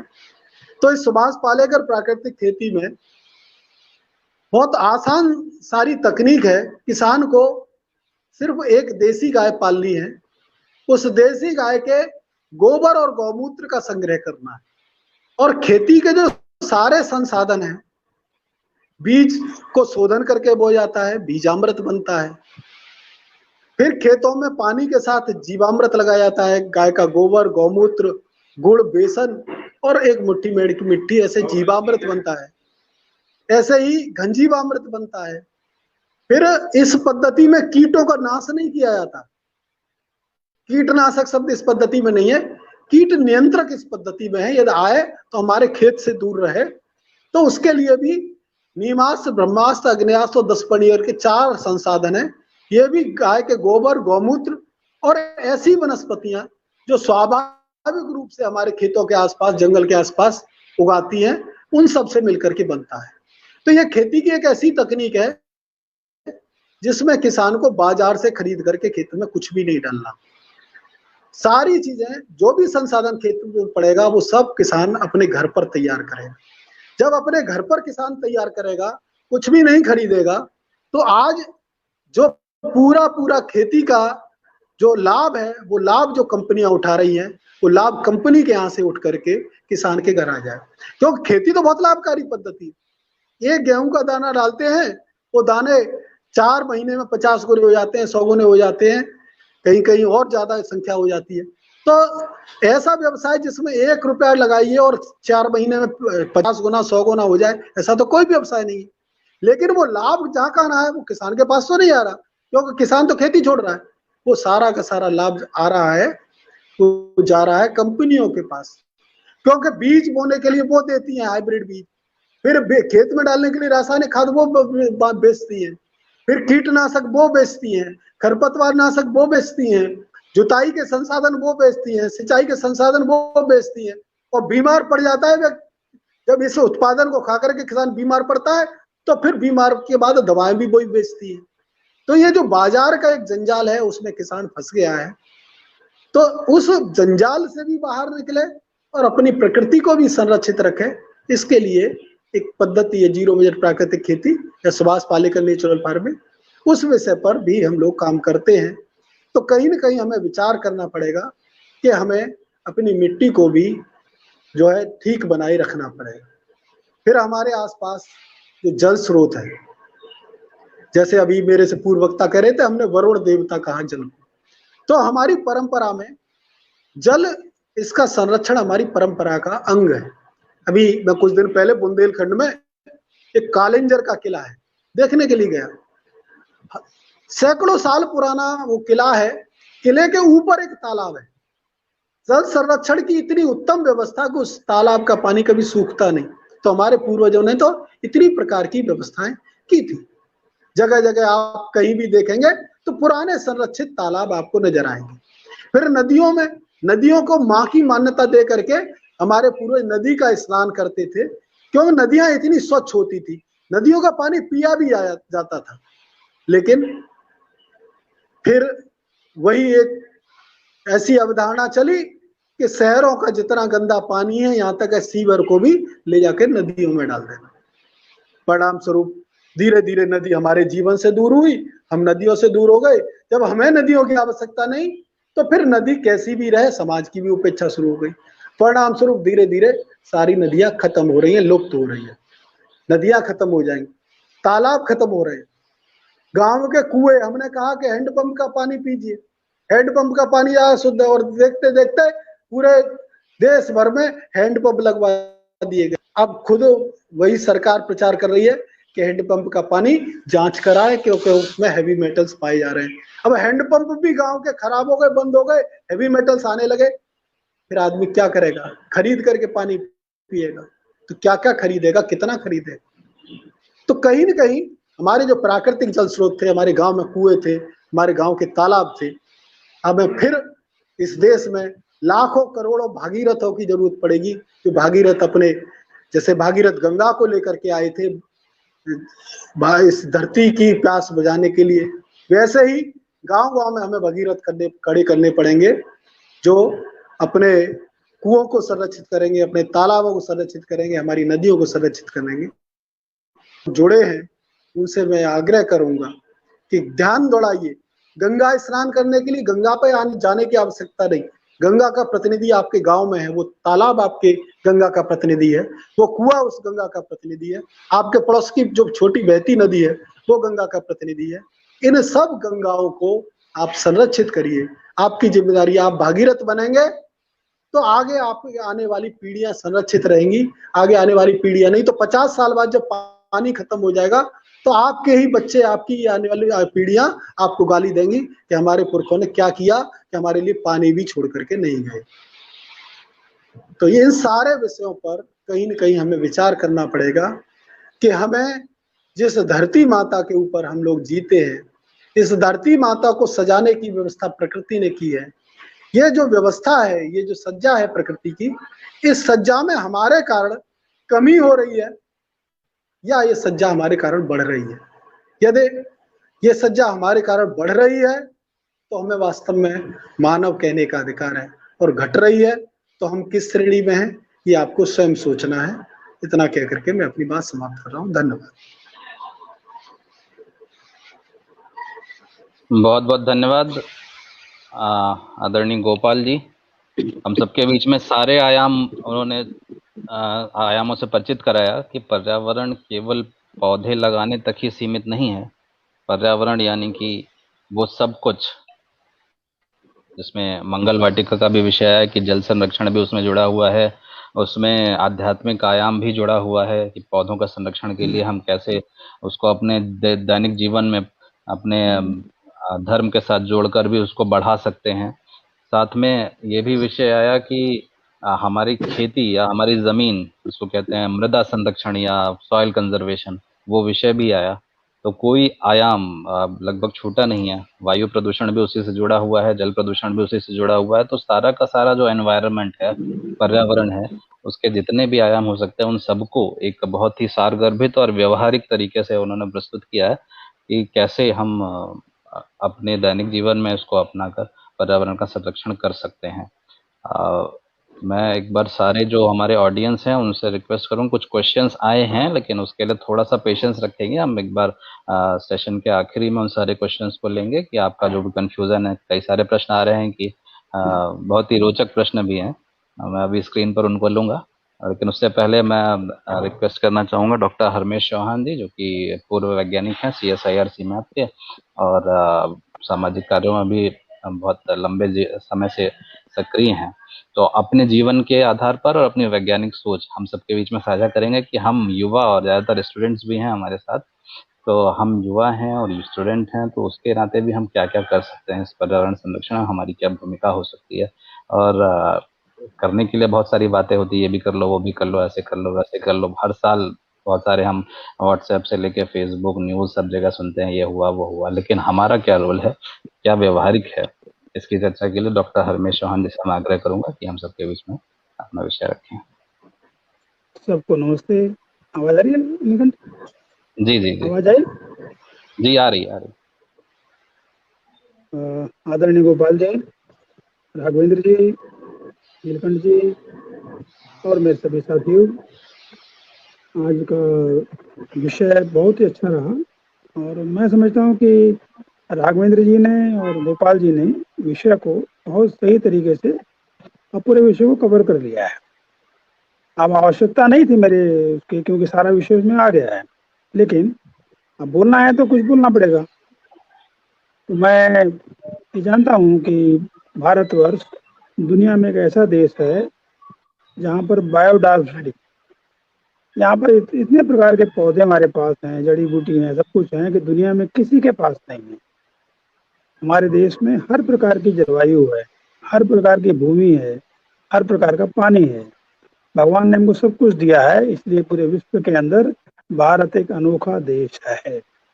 लेकिन आपने परसों या 3 दिन पहले अखबार में पढ़ा होगा, भरत झुंझुनवाला ने एक बात कही। उन्होंने कहा, यदि मैं अर्थशास्त्रियों की बात मानता तो आज मैं व्यापारी दृष्टिकोण से बड़ा नहीं हो पाता। मतलब अर्थशास्त्री ने जो विषय बताया वो लैब की बात है। लैब जब मैदान में गए तो वहां जाके समझ में आया कि भाई ऐसे नहीं ऐसे काम बनेगा। तो दोनों चीजों का सामंजस्य बिठाना पड़ेगा, थ्योरी एंड प्रैक्टिकल। हमारे देश में कल देश के हमारे प्राइम मिनिस्टर ने वैज्ञानिकों से चर्चा की, मेरा भी इसमें एक दो बात हुई लोगों से। वो कह रहे थे कि थोड़ा लैब से बाहर निकलें, समाज में जाएं, समाज से मिलकर काम करें। और हमारी क्षमताओं को योग्यताओं में कोई शक नहीं हमको है, लेकिन धीरे धीरे हम लोग उस काम को यदि करेंगे तो देश बहुत जल्दी आत्मनिर्भर बनेगा। जैसे वैक्सीन बनाने में, दुनिया भर की टेस्टिंग किट बनाने में भारत ने बहुत ही सफलता पाई। मैं कुछ समय मेरा मन रहता है कि मैं सड़क पर बसों से यात्रा करता हूँ। अभी मैं 1 वर्ष पहले पंजाब गया था, गोपाल जी वहाँ थे, तो मैं अम्बाला से बस से गया। मुझे और रास्ता भी मिल सकता था सुबह का। तो मैंने एक चीज़ गाँव में देखी कि ये गाँव के गाँव कैसे हैं। और मैं तो वहाँ पहुँच गया। गंगानगर में कार्यक्रम था 2 दिन का, कार्यक्रम के बाद वापस आए तो लोगों से बात चल रही थी। तो मैंने उनसे पूछा, कुछ लोगों से, पंजाब के लोग थे, ये बताओ यहाँ विशेषता क्या यहाँ की है। तो देखने में ये आया कि चारों तरफ यूकलिप्टस और पॉपुलर के पेड़ के अलावा कोई पेड़ दिखाई नहीं पड़ रहा था। इसका मतलब क्या हुआ, हमने हमारी पुरानी पद्धति में, हमारे पुरानी जीवन पद्धति में हम आगे पीढ़ी के लिए कुछ करते थे। हमारे मन में क्या विषय आ गया कि मैं पैसा कैसे अपने जीवन में कमा सकता हूँ।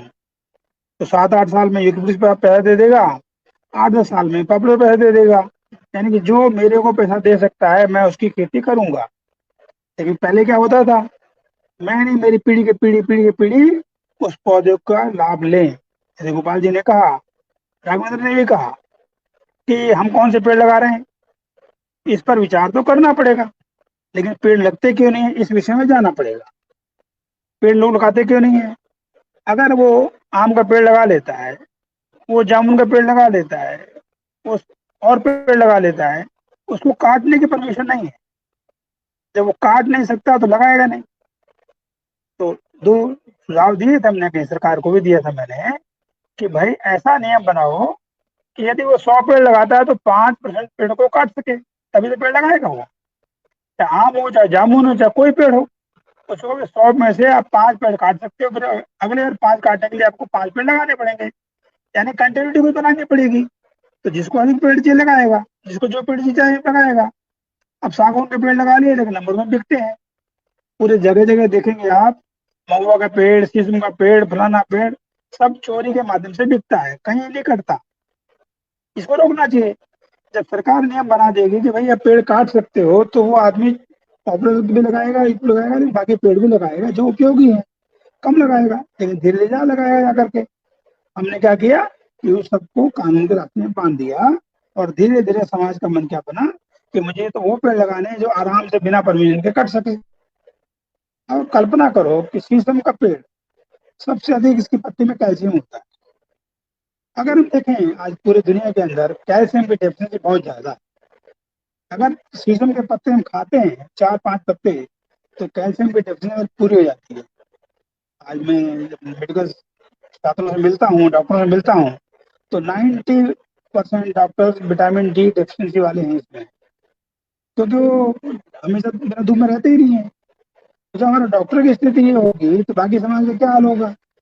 तो एक शीशम था, शीशम के माध्यम से हमको कैल्शियम मिल जाता था, लकड़ी भी अच्छी मिल जाती थी, लेकिन शीशम के पेड़ में बीमारी आ गई। पूरा पंजाब शीशम खत्म, पूरा हरियाणा शीशम खत्म, जहाँ शीशम के पेड़ होते थे वो सारे पेड़ खत्म हो गए। एक बीमारी आई है, उस पर करोड़ों अरबों रुपया सरकार ने दिया, पंजाब के लोग लगे रहे, दिल्ली के लोग लगे रहे, और भी लगे रहे, मैं जानता हूँ वैज्ञानिक नाते, लेकिन उस समस्या का समाधान आज तक नहीं कर पाए, और हमारा शीशम का पेड़ धीरे धीरे समाप्त हो गया। हो सकता है कोई षड्यंत्र हो सकता है कि हम साइंस को ना खोज पा रहे हैं, तो हमको ऐसे इम्पोर्टेंट पेड़ को भी खोजना पड़ेगा, जानना पड़ेगा, देखना पड़ेगा।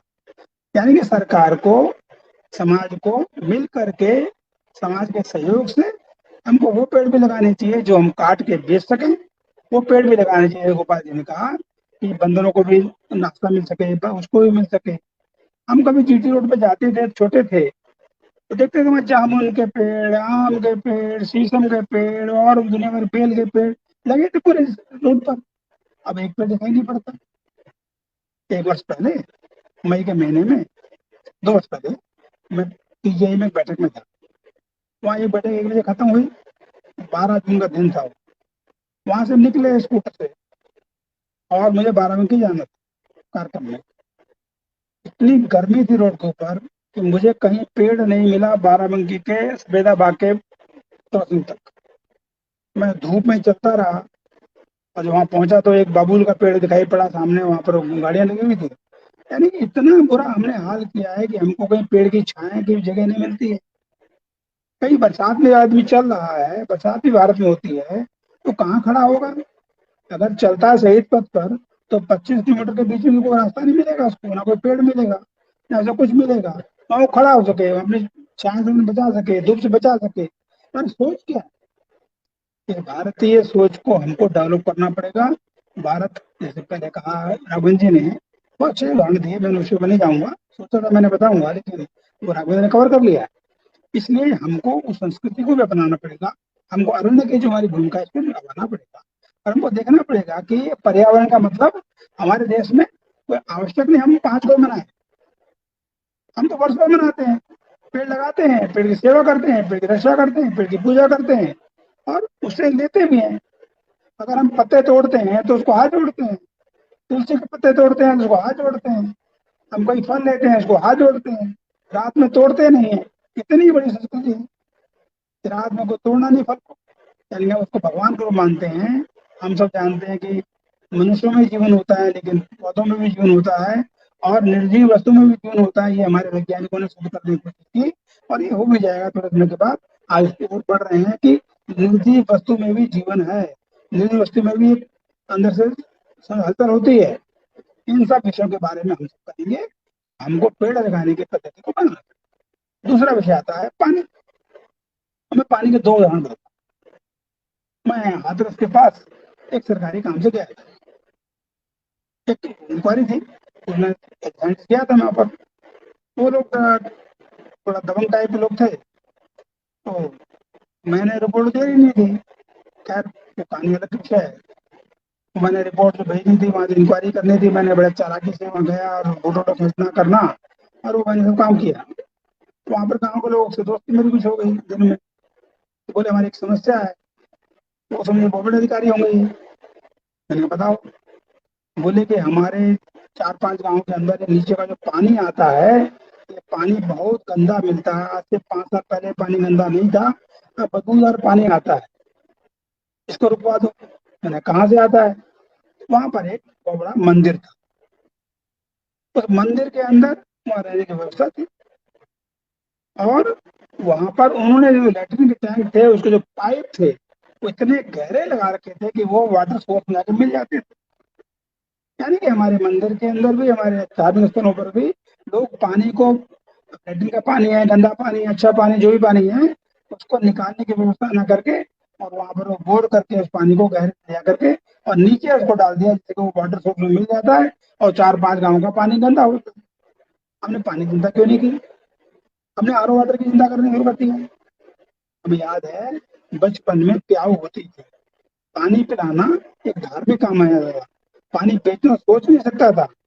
कैसे विडंबना आई कि धीरे धीरे हम लोगों ने पानी बेच दिया, और कितना महंगा पानी बेच दिया। इतने दूध हमारा मठा चाय मिलता है, लोग पानी खरीदते हैं, पानी पीते हैं, आरओ वाटर पीते हैं, आरओ वाटर रहते हैं, हम बहुत अच्छा पानी पी रहे हैं। मैं छोटी सी घटना सुनाता हूँ। यहाँ पर इंदौर के कार्यकर्ता थे, अपने संघ के कार्यकर्ता थे, उनकी आयु हो गई थी, तो बीमार हो गए, कई इलाज कराया, वो ठीक नहीं हो रहे थे। अंत में डॉक्टर ने कहा कि भगवान के सहारे आपका जीवन है। उन्होंने घर वालों ने कहा कि ऐसा करो, मैं मरना तो मुझको है ही है, मैं एक कार देता हूँ, ड्राइवर लेता हूँ, और मैं घूमने के जाता हूँ। उन्होंने एक ड्राइवर लिया, अपनी कार ली, उन्होंने कपड़े बड़े रखे और चल दिए। घर से कुछ नहीं लिया उन्होंने, ना खाने का सामान, ना पानी पीने का सामान, घर वालों का पानी, कुछ नहीं, और वो वहां से चल दिए। 1 महीने तक वो जगह जगह घूमते रहे, कहीं का पानी पिया नल का, कहीं नदी का पानी पिया, कहीं पोखर का पानी पिया, कहीं का खाना खाया, कहीं कहीं फल खाए, और 1 महीने के बाद वो स्वस्थ हो गए।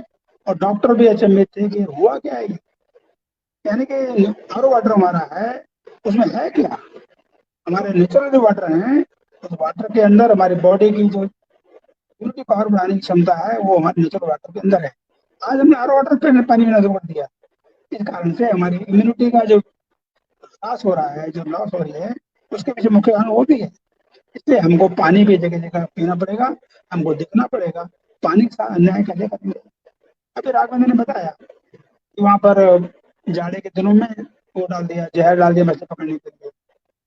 तो मैंने नहीं देखा, मैं अंडमान में था, अंडमान में सुबह सुबह समुद्र किनारे था, वहां बड़ी मछलियां इकट्ठी कर रहे थे लोग। मैंने पूछा उनसे, तो वो कहते हैं वैज्ञानिक हूँ मैं, तो बोले ये डाल देते हैं और थोड़ी देर में मछलियां मर जाती है सर, ये बेहोश जाती है, हम ले जाते हैं, ऐसे तड़पती है मछलियां। यानी कि कितना अभी अंडमान में भी हो रहा है, यहाँ पर भी हो रहा है, हर जगह हो रहा है, तालाबों में भी हो रहा है कि लोग मछली पकड़ने की जान न लगाएं, थोड़ा सा डाल दिया और वो काम हो गया हमारा जाकर के। यानी किस प्रकार के पेस्टिसाइड, इंसेक्टिसाइड, फंजीसाइड, हर्बिसाइड, दुनिया भर के साइड लाकर डाल करके हमने इस भूमि को, इस वायुमंडल को प्रदूषित कर दिया। इससे हमको बचना पड़ेगा।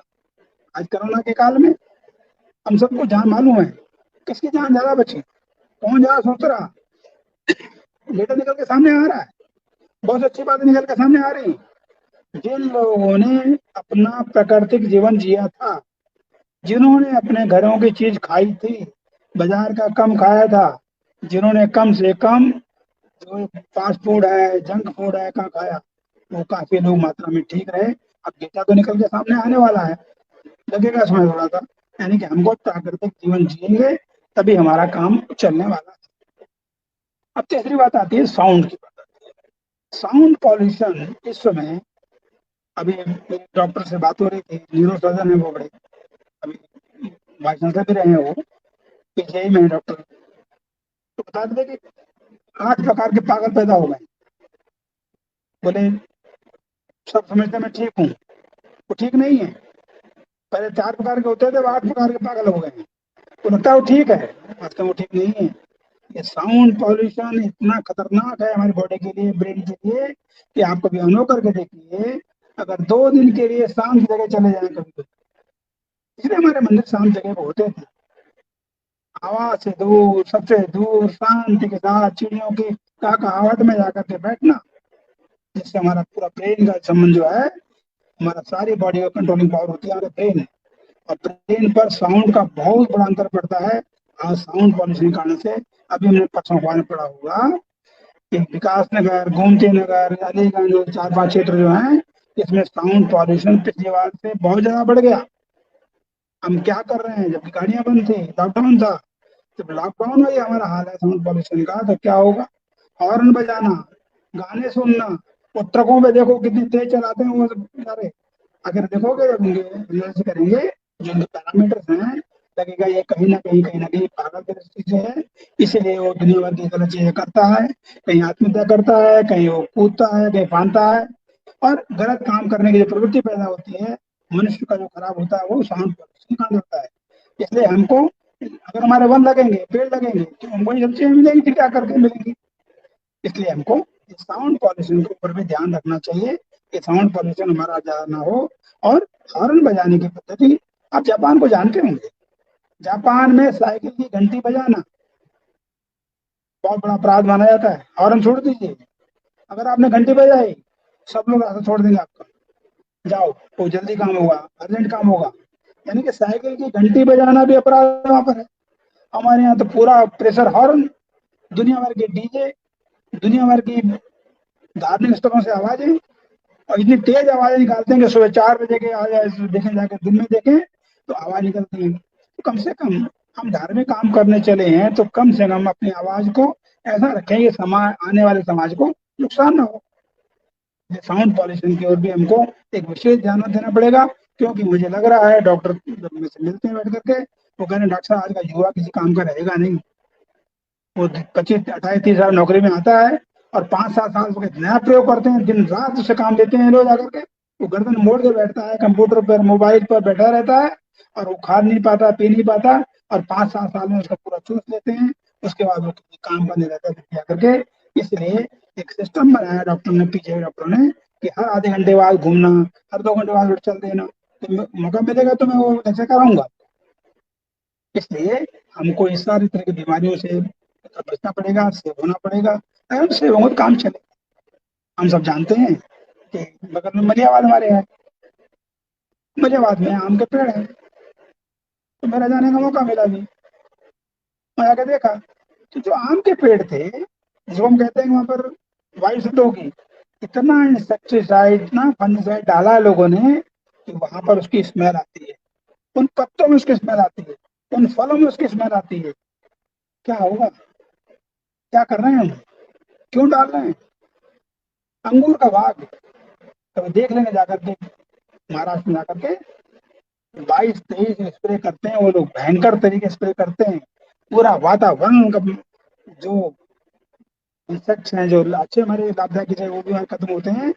आप जाके एप्पल को देखेंगे, मैं कश्मीर में रहा हूँ, मैंने एप्पल में खाता नहीं, 15 साल से मैंने एप्पल छुआ नहीं है, तो एप्पल के बाग में इतना ज्यादा डालते हैं, दवाइयां डालते हैं वो, कि डर लगता है कि क्या होगा।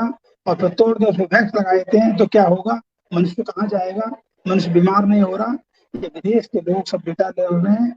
इतनी गंदगी हमारा देश खा रहा है, इतना केमिकल, लाखों टन केमिकल हमारे देश के लोग पेस्टिसाइड इंसेक्टिसाइड खा रहे हैं जाकर के, तो कोई ना कोई आदमी तो खा रहा होगा। जब इतना पेस्टिसाइड इंसेक्टिसाइड फंगिसाइड खाएंगे लोग, तो बीमार होंगे, और बीमार होंगे तो कौन कौन सी बीमारियां आएंगी? उसमें किडनी मस्ट है, लीवर मस्ट है, हार्ट मस्ट है, ऐसी बीमारियां आएंगी। आदमी इलाज कराने जाएगा, अपना घर बेचेगा, अपनी नौकरी लेगा। यानी कि वो बड़े तरीके के साथ, बड़ी प्लानिंग के साथ, लंबे समय यात्रा के बाद पानी का, अभी कल आपने देखा होगा कैंसर का इलाज कैसे होना चाहिए, टीवी में सुन रहा था। उन्होंने कहा कि हमको क्या खाना चाहिए, क्या नहीं खाना चाहिए, इसका ध्यान रखना पड़ेगा। कैसे खाना चाहिए? हमको अपने आयुर्वेदिक की पद्धति में, मुस्लिम था वो बोलने वाला वैज्ञानिक, उसने कहा हमको आयुर्वेदिक पद्धति को ध्यान रखना पड़ेगा। हमारी जीवन शैली कैसी है, दिनचर्या कैसी, हम क्या खाएं क्या ना खाएं। टमाटर पैदा होता है हमारे उस समय और खाते हैं 12 महीने, कीड़ा पैदा होता है हमारी, हमको खाना चाहिए गर्मियों में, 12 महीने खाएंगे। बोले यही बीमारी का कारण है। इसलिए हमको लोकल कभी टेस्ट के लिए खाना वो विषय अलग है, लेकिन रेगुलर डाइट में लाना वो ठीक नहीं है। इसलिए हमको खाने की पद्धति है, रहने उठने की पद्धति है, इसको ठीक करना पड़ेगा। ये सब पॉल्यूशन के एक मापदंड है हमारे जाकर के। इसलिए इन सब चीज को ध्यान देकर रखेंगे हम लोग, तो हमारा काम बनने वाला है। हम जब जाते हैं तो वैसे तरह का क्यों लगाएं बाग हम लोग? क्यों? जो लाभदायक कीड़े हमारे हैं, जो हमारे मित्र कीट है, हमारे मित्र, हमारे जो फंगस हैं, मित्र हमारे बैक्टीरिया हैं, बहुत मित्र हमारे हैं। दही दही में हमारा जो बैक्टीरिया होता है, हमारा मित्र बैक्टीरिया है, हम खाते हैं उसको। आज बाजार का तो दूध दही लाके आप दही का जामन लगा के देखो, वो दही जमेगा नहीं आपका। वो एक पद्धति है, हमको देसी पद्धतियों को अपनाना पड़ेगा। गांव का जो मट्ठा होता है, जो गांव का जो दूध होता है, उसको पीना पड़ेगा। कि बाजार का दही, बाजार का दूध जो मैन्युफैक्चरिंग का सिस्टम है, इसको जरा छोड़ना पड़ेगा, हमको जरा उसको आना पड़ेगा।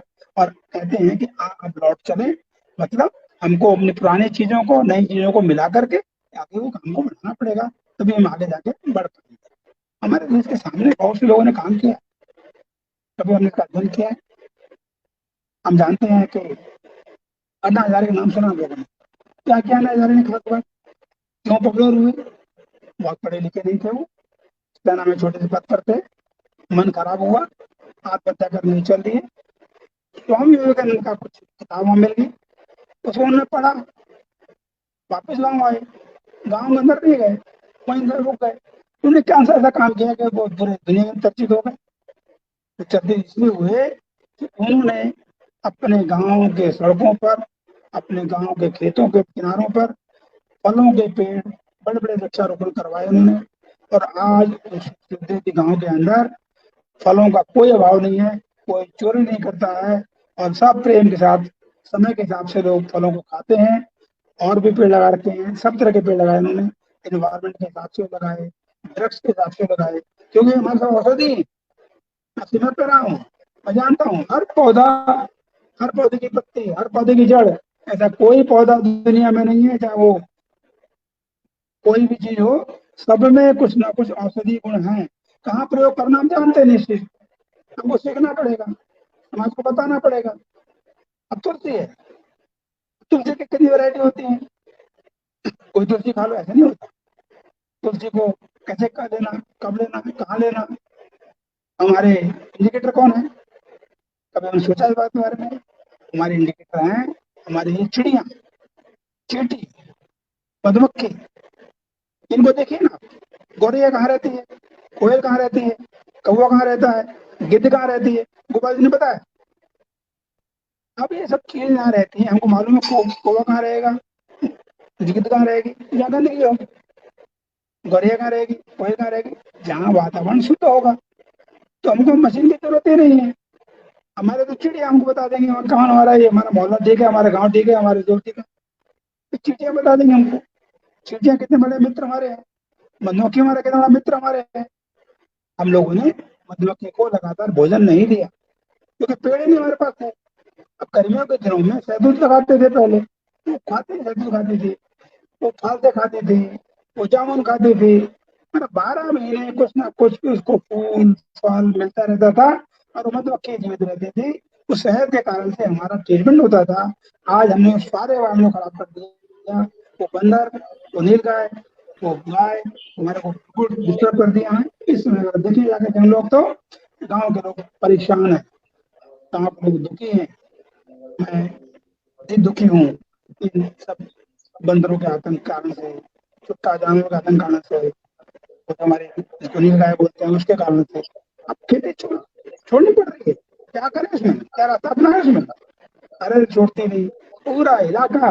अब धान गेहूं मिलेगा आपको, मोनोकल्चर हो गया, ना अरहर बोएंगे, ना तिल बोएंगे, ना अलसी बोएंगे, ना महुआ बोएंगे, ना जौ बोएंगे, कुछ नहीं, मटर ना मूंग, कुछ नहीं। क्यों? वो गाय खा जाती है।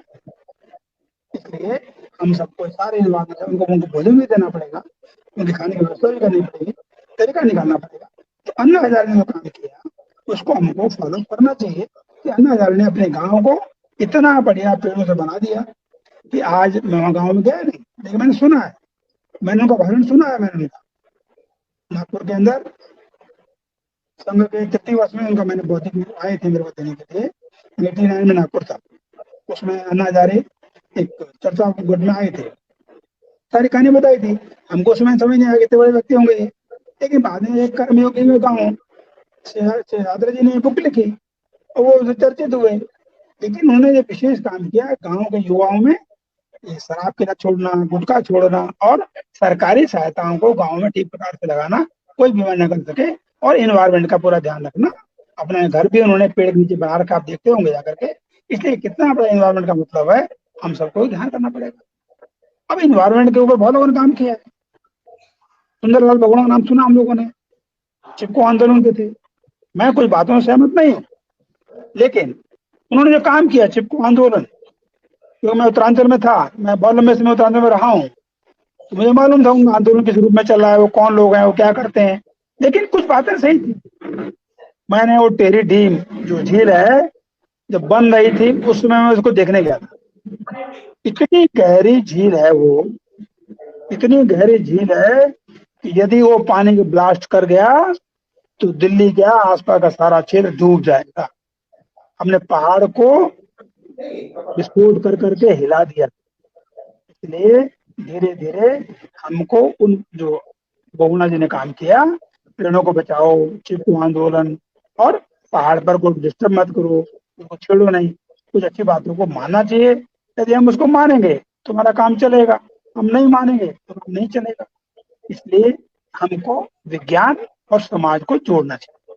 विज्ञान क्या कहता है और समाज को क्या चाहिए, कितना भोजन चाहिए और क्या क्या चीज चाहिए।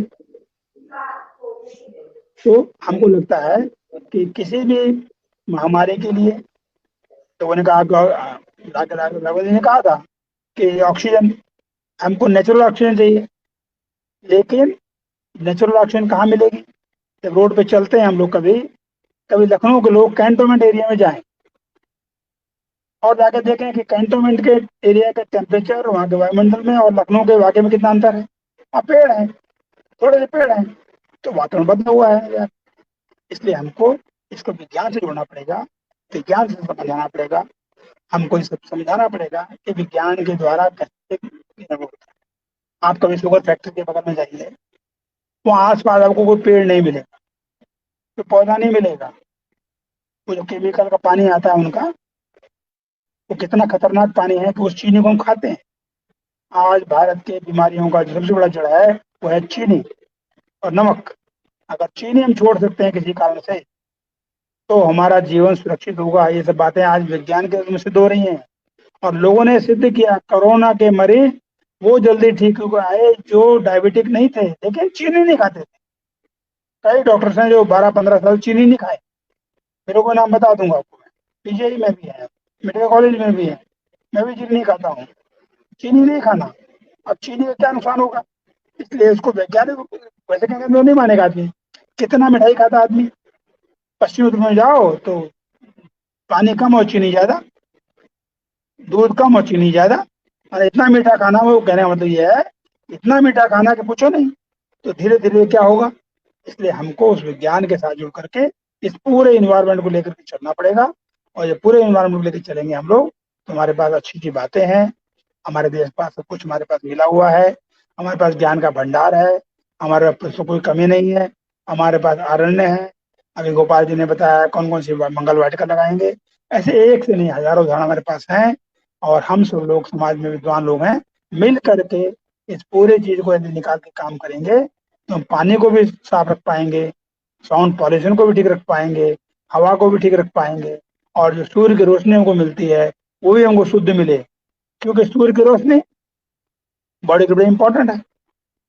अगर सूर्य की किरण हम ले लें बॉडी में, सूर्य के हम उसके जल्दी काम कर लें तो हमारा जीवन लंबा होता है, मजबूत होता है, इम्यूनिटी बढ़ती है। इससे तो हो चुका है।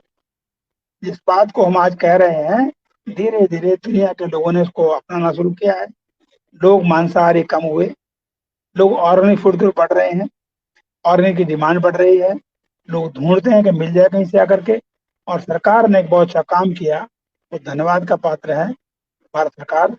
इन्होंने जो कई सालों से मैं भी इसको बोलता था कई जगह, इस पहले क्या था, इसको समझना पड़ेगा। यदि आप आवाज उठाओगे तो लाभ मिलेगा। हम लोगों ने आवाज उठाई या और किसी ने आवाज उठाई, उसका परिणाम मिला। रूल क्या था, अगर 16% सरसों का तेल, 16% सरसों का तेल किसी भी तेल में मिला होगा वो सरसों का तेल कहलाएगा। मतलब उसमें पाम ऑयल ऑयल मिलाओ चाहे कोई ऑयल मिलाओ। अब सरकार ने कहा है कि जो तेल होगा आपको वही लिखना है, आपको वही बेचना है। यानी कि प्योर सरसों का तेल तो सरसों तेल लिखोगे, सोयाबीन का तेल तो सोयाबीन तेल लिखोगे, पाम ऑयल है पाम ऑयल लिखोगे। यानी कि आप मिक्स करोगे भी लिखोगे मिक्स, इसमें ये है। आप सरसों के तेल पर नाम को दुनिया नहीं बेचेंगे, कितना बड़ा इसका लाभ होगा, कितनी बड़ी इसकी इम्यूनिटी ठीक होगी। इसीलिए सरसों का तेल इतना महंगा हो गया कि आप करें कैसे हो रहा है, ये तो होगा ही होगा। जब शुद्ध खाएंगे, एडल्ट्रेट चीज नहीं खाएंगे, समाज में मिलावट का धंधा चला हुआ है, हल्दी से लेकर धनिया से लेकर सब कुछ धीरे धीरे कम होगा, तो अपने आप किसानों की इनकम भी बढ़ेगी, समाज का स्वास्थ्य भी लाभ बढ़ेगा, हम सब भी ठीक होंगे। इसलिए इन्वायरमेंट आज 5 तारीख को जून को हमारा पूरे विश्व में मना रहे हैं। भारत के मनाने की पद्धति कुछ और है। जैसे गोपाल जी ने कहा कि अपने यहाँ सावन के महीने में पेड़ लगाने के पीछे एक बात कह करके मैं समाप्त करता हूँ बात अपनी, करोड़ों पेड़ लगाने का अभियान लेते हैं। ये नाटंकी क्यों? ये पेड़ है कहाँ? मैं कई सालों से इसको अध्ययन कर रहा हूँ, आज 15 से 20 साल से। इतने पेड़ लगे, अगर वो पेड़ सारे लग गए होते तो भारत में 1 इंच जमीन नहीं बचती। कहाँ गए पेड़? किधर गए पेड़? पेड़ लगाने की पद्धति हमारी क्या है? गड्ढे खोदते हैं क्या पहले उनके हम? बस गए, गड्ढा पेड़ काट दिया, पेड़ लगता है ऐसे क्या? कौन सी वैरायटी कहाँ लगेगी? मेरे को तो बड़ा ताजुब हुआ, हमको कुछ अभी महुआ के पेड़ चाहिए थे, तो मैंने फॉरेस्ट के अधिकारी से कहा, एक अंसारी साहब भी हैं और जौनपुर से अंशु भी कहा, तो बोले महुआ की नर्सरी कहीं नहीं मिलेगी। अब आप सोचिए, महुआ का पेड़ कितना इंपॉर्टेंट पेड़ है, उसके हमको पौधा नहीं मिलेगा। यानी वैज्ञानिकों ने काम छोड़ दिया, उस पर काम शुरू किस पे किया? पॉपुलर पर, यूटिलिटीज पर। हमको बदलना पड़ेगा कि अर्जुन का पेड़ कौन सा इंपॉर्टेंट पेड़ है, इसकी खाल खाएं तो हमारा दिल की बीमारी ना हो। कौन सा हम सहजन का वैरायटी नहीं, कोई सहजन खाने थोड़ा होगा, सब किलो बराबर थोड़ी ना होती है, तो किलो की वैरायटी में भी अंतर होगा। तो किलो पे काम करना चाहिए हमको, सहजन पे काम करना चाहिए हमको, और वो लोकल स्पेसिफिक हिसाब से किस एरिया के लिए है वहां पर उसकी वो पैदावार होती है। जैसे आपको मालूम होगा, सीमेप ने बहुत बड़ा कंट्रीब्यूशन किया था मलेरिया के, उसमें जो हमारे मलेरिया बुखार होता है उसकी दवाई बनाई थी। वो पैदावार शुरू में कश्मीर में होती थी, वो पौधा यहाँ पैदा होता था लेकिन दवाई नहीं बनती थी। वो कश्मीर में काम किया, जो आज पुलवामा जिला है वहीं पर काम किया, मैं भी वहां पर था उस समय के लिए। वहाँ के वैज्ञानिकों ने काम करा, आज पूरी दुनिया को हम दवाई देते हैं जाकर के। इसलिए ये क्लाइमेट स्पेसिफिक चीजें होती हैं, सॉइल स्पेसिफिक चीजें होती हैं, तो हमको इसमें विज्ञान के क्षेत्रों में सब बात करके इसमें काम पे लगाना चाहिए। कौन सा पेड़, कौन सी वैरायटी और कहाँ नर्सरी में मिलेगा जाकर के। अभी जब मैं जा रहा हूँ, पाकड़ के पेड़ कहाँ मिलेगा? काट लो डाली कहीं से, अरे कहीं नर्सरी होनी चाहिए। शीशम का पेड़ कहाँ से मिलेगा? नीम का पेड़ कौन सा अच्छी वैरायटी है? और सारी व्यवस्था पे काम करो, और समाज को नीम का पेड़ पत्ते खा ले तो आदि बीमारी इसको नहीं होंगी। यानी कि कोई भी ऐसा पौधा नहीं है जो हमारे काम का ना हो। इसलिए हम सब मिल करके एक प्रकार से सारे देश को लेकर के, सारे देश के क्लाइमेट के हिसाब से, सारे देश के सॉइल के हिसाब से, सारे देश के पानी की उपलब्धता के हिसाब से हम सबको काम करना पड़ेगा। और करके हम उन पेड़ों के लिए बारे में एक अच्छी रिसर्च, और आज की आने वाली युवा पीढ़ी को ध्यान रखना पड़ेगा, क्योंकि आगे मेडिकल साइंस बहुत महंगे होने वाली है। यदि हम सब प्रकृति की ओर नहीं गए तो हमको दिक्कत हो जाएगी, हमारा सारा पैसा उसी में लग जाएगा। मेरी बच्ची बाहर है, इसमें वो जब भारत से जाती है तो दवाइयाँ लेके जाती है यहाँ से, कुछ और नहीं, क्योंकि वहाँ पर डॉक्टर को दिखाना बहुत महंगा है, दवाई मिलती नहीं मेडिकल स्टोर पर। तो आने वाला समय बहुत महंगा है, प्रकृति की ओर जाना पड़ेगा और इस इन्वायरमेंट की ओर जाना पड़ेगा। ठीक प्रकार से साइंस करनी पड़ेगी। अगर विज्ञान को साथ लेंगे, सबका मन बनाएंगे, सबका सहयोग करेंगे, सबका सम्मान करते हुए आगे बढ़ेंगे, तो मैं समझता हूँ आज का जो वेबिनार किया है वो बहुत उपयोगी रहेगा और समाज के लिए लाभदायक रहेगा। ऐसी बात करके मैं बात को समाप्त करता हूँ। जय हिंद, जय श्री राम। जी बहुत बहुत धन्यवाद डॉक्टर हरमेश चौहान जी। हर साल इतने लाखों वृक्षों का संकल्प होता है अलग अलग संस्थाओं से, सरकार के द्वारा, लेकिन वास्तव में वो पेड़ हैं कहाँ? आज भी हम हर साल संकल्प लेते हैं और पेड़ लगने के बाद कहाँ जाते हैं इसका कोई हिसाब नहीं है। बहुत ही महत्वपूर्ण बात है ये, हम सबको विचार करने वाली। और कुछ प्रश्न भी ऑडियंस में से आए हैं, अलग अलग टाइप के प्रश्न हैं, और मुझे लगता है राघवेंद्र जी और गोपाल जी, हरमेश जी सभी उन प्रश्नों का उत्तर देंगे तो अच्छा रहेगा। फार्मर्स के लिए एक इन्फॉर्मेशन तो ऑलरेडी दी ही है। एक वाटर लेवल सही करने के लिए, स्क्रीन पर एक क्वेश्चन है, वाटर लेवल सही करने के लिए अभिजीत अभी शर्मा का कौन से आसान तरीके हो सकते हैं? तो कौन बता रहा है? गोपाल जी लेंगे, राघवेंद्र जी, वाटर लेवल चलिए सही मैं बता करने के दूं, लिए। जी चलो मैं बताता हूँ। जी जी। आप राजस्थान के अंदर एक जलमैन हुए हैं राजेंद्र जी, और ऐसे बहुत लोग हुए हैं राजस्थान गुजरात में, जहाँ लोगों ने बहुत काम किया है। अब उसका एक ही तरीका है कि जो पानी हमको मिलता है, नेचुरल जो पानी मिलता है, उसको बचाना। उसको बचाने के लिए छोटे छोटे बांध बनाने पड़ेंगे, पानी हमारा बहे ना, पानी हमारा वहां रुके। और धीरे धीरे हमने क्या किया, अब लखनऊ को ही उदाहरण ले लीजिए। अगर आप ऊपर जहाज में चलते हैं, जहाज लैंड करता है लखनऊ में आकर के, तो लगता है कि सारी पूरी धरती सीमेंटेड है, तो पानी कहाँ जाएगा? हमने घर का अपना लॉन भी पक्का कर दिया, वाटर हार्वेस्टिंग की चीजें नहीं बनाई, तो धीरे धीरे हमको पानी का जो जो हार्वेस्टिंग सिस्टम है उसको ठीक करना पड़ेगा। दूसरा, जैसे गोपाल जी ने बताया कि जो पेड़ हमारे पानी को, जड़ों में पानी वहाँ पर इकट्ठा होता है, वाटर होने की ज़्यादा होती है, उनकी होती है, उन पेड़ों को लगाने का कोशिश करनी चाहिए। और हमको धीरे धीरे अपने जो पानी है उसका दुरुपयोग ना करें। और पानी हमारा, अभी ये गांव है अपना, अगर किसी को मौका लगे तो वहाँ देख के आए, लखनऊ अवध प्रांत के अंदर है अपना, यहाँ पर गोला के रविंद्र पास, नगर, रविंद्र रविंद्र नगर। नगर। हाँ, रविंद्र नगर गाँव है। वहां पर वो पानी, वहां पर मैंने देखा, वहाँ कार्यक्रम हुआ था, एक अखिल भारतीय कार्यक्रम था, गोपाल जी वहां पर थे, और उस गांव में, और गोपाल जी के द्वारा सबके मिलकर के निर्माण गांव को हुआ है, उस गांव में कहीं पर भी पानी की नाली दिखाई नहीं पड़ती है, कोई नाली गांव में नहीं है। वाटर लेवल वहां पर ऐसा नहीं कि वो नीचे होगा, तराई का इलाका है, लेकिन गांव में कोई नाली नहीं है, सारा पानी वही कंजम कंजम करते हैं। और इस प्रकार का सिस्टम बनाया उन्होंने। कभी मौका लगे तो उस सुरेंद्र गांव को देख के आए, वहाँ तपन जी अपने कार्यकर्ता है। और पानी का कंजर्वेशन का जो तरीका है, सबसे बढ़िया तरीका मुझे लगा, अगर देश उसको अपनाएगा तो गांव में गंदगी नहीं रहेगी, गांव में बीमारी नहीं होगी, और गांव का पानी, जो नालियों में झगड़ा होता है, वो समाप्त हो जाएगा। उनका हर घर के अंदर ही पानी का टैंक के अंदर बना हुआ है, वो पानी सुरक्षित होता है। इस प्रकार से बहुत से लोगों ने काम किया है, तो हम देखेंगे तो मिलेगा। जी, एक बहुत बढ़िया सुझाव आया है तुषार बंसल जी की तरफ से कि पेड़ गोद लेने की परंपरा शुरू करनी चाहिए। ये मुझे ध्यान है, एक ऐसा अभियान भी चला था पहले कि हम सभी एक पौधा लगाएं, लेकिन पौधा लेने के साथ साथ उसकी पूरी जिम्मेदारी ले। जैसे बच्चों का पालन पोषण करते हैं, वैसे ही इन पौधों का भी पालन पोषण करें, उनका समय समय पर पानी देना, उनको बड़े होने तक उनका पूरा संरक्षण करना। और इवन जैसे एक अभियान मुझे ध्यान है, शायद लोक भारती के साथ हम लोगों ने बहुत पहले किया था, कि अपने परिवार में जो भी मृत हैं, किसी वजह से अब अपने को छोड़कर चले गए, तो उनके नाम से पौधों का रोपण करना और उसको सींचना, उसको पालकर बड़ा करना।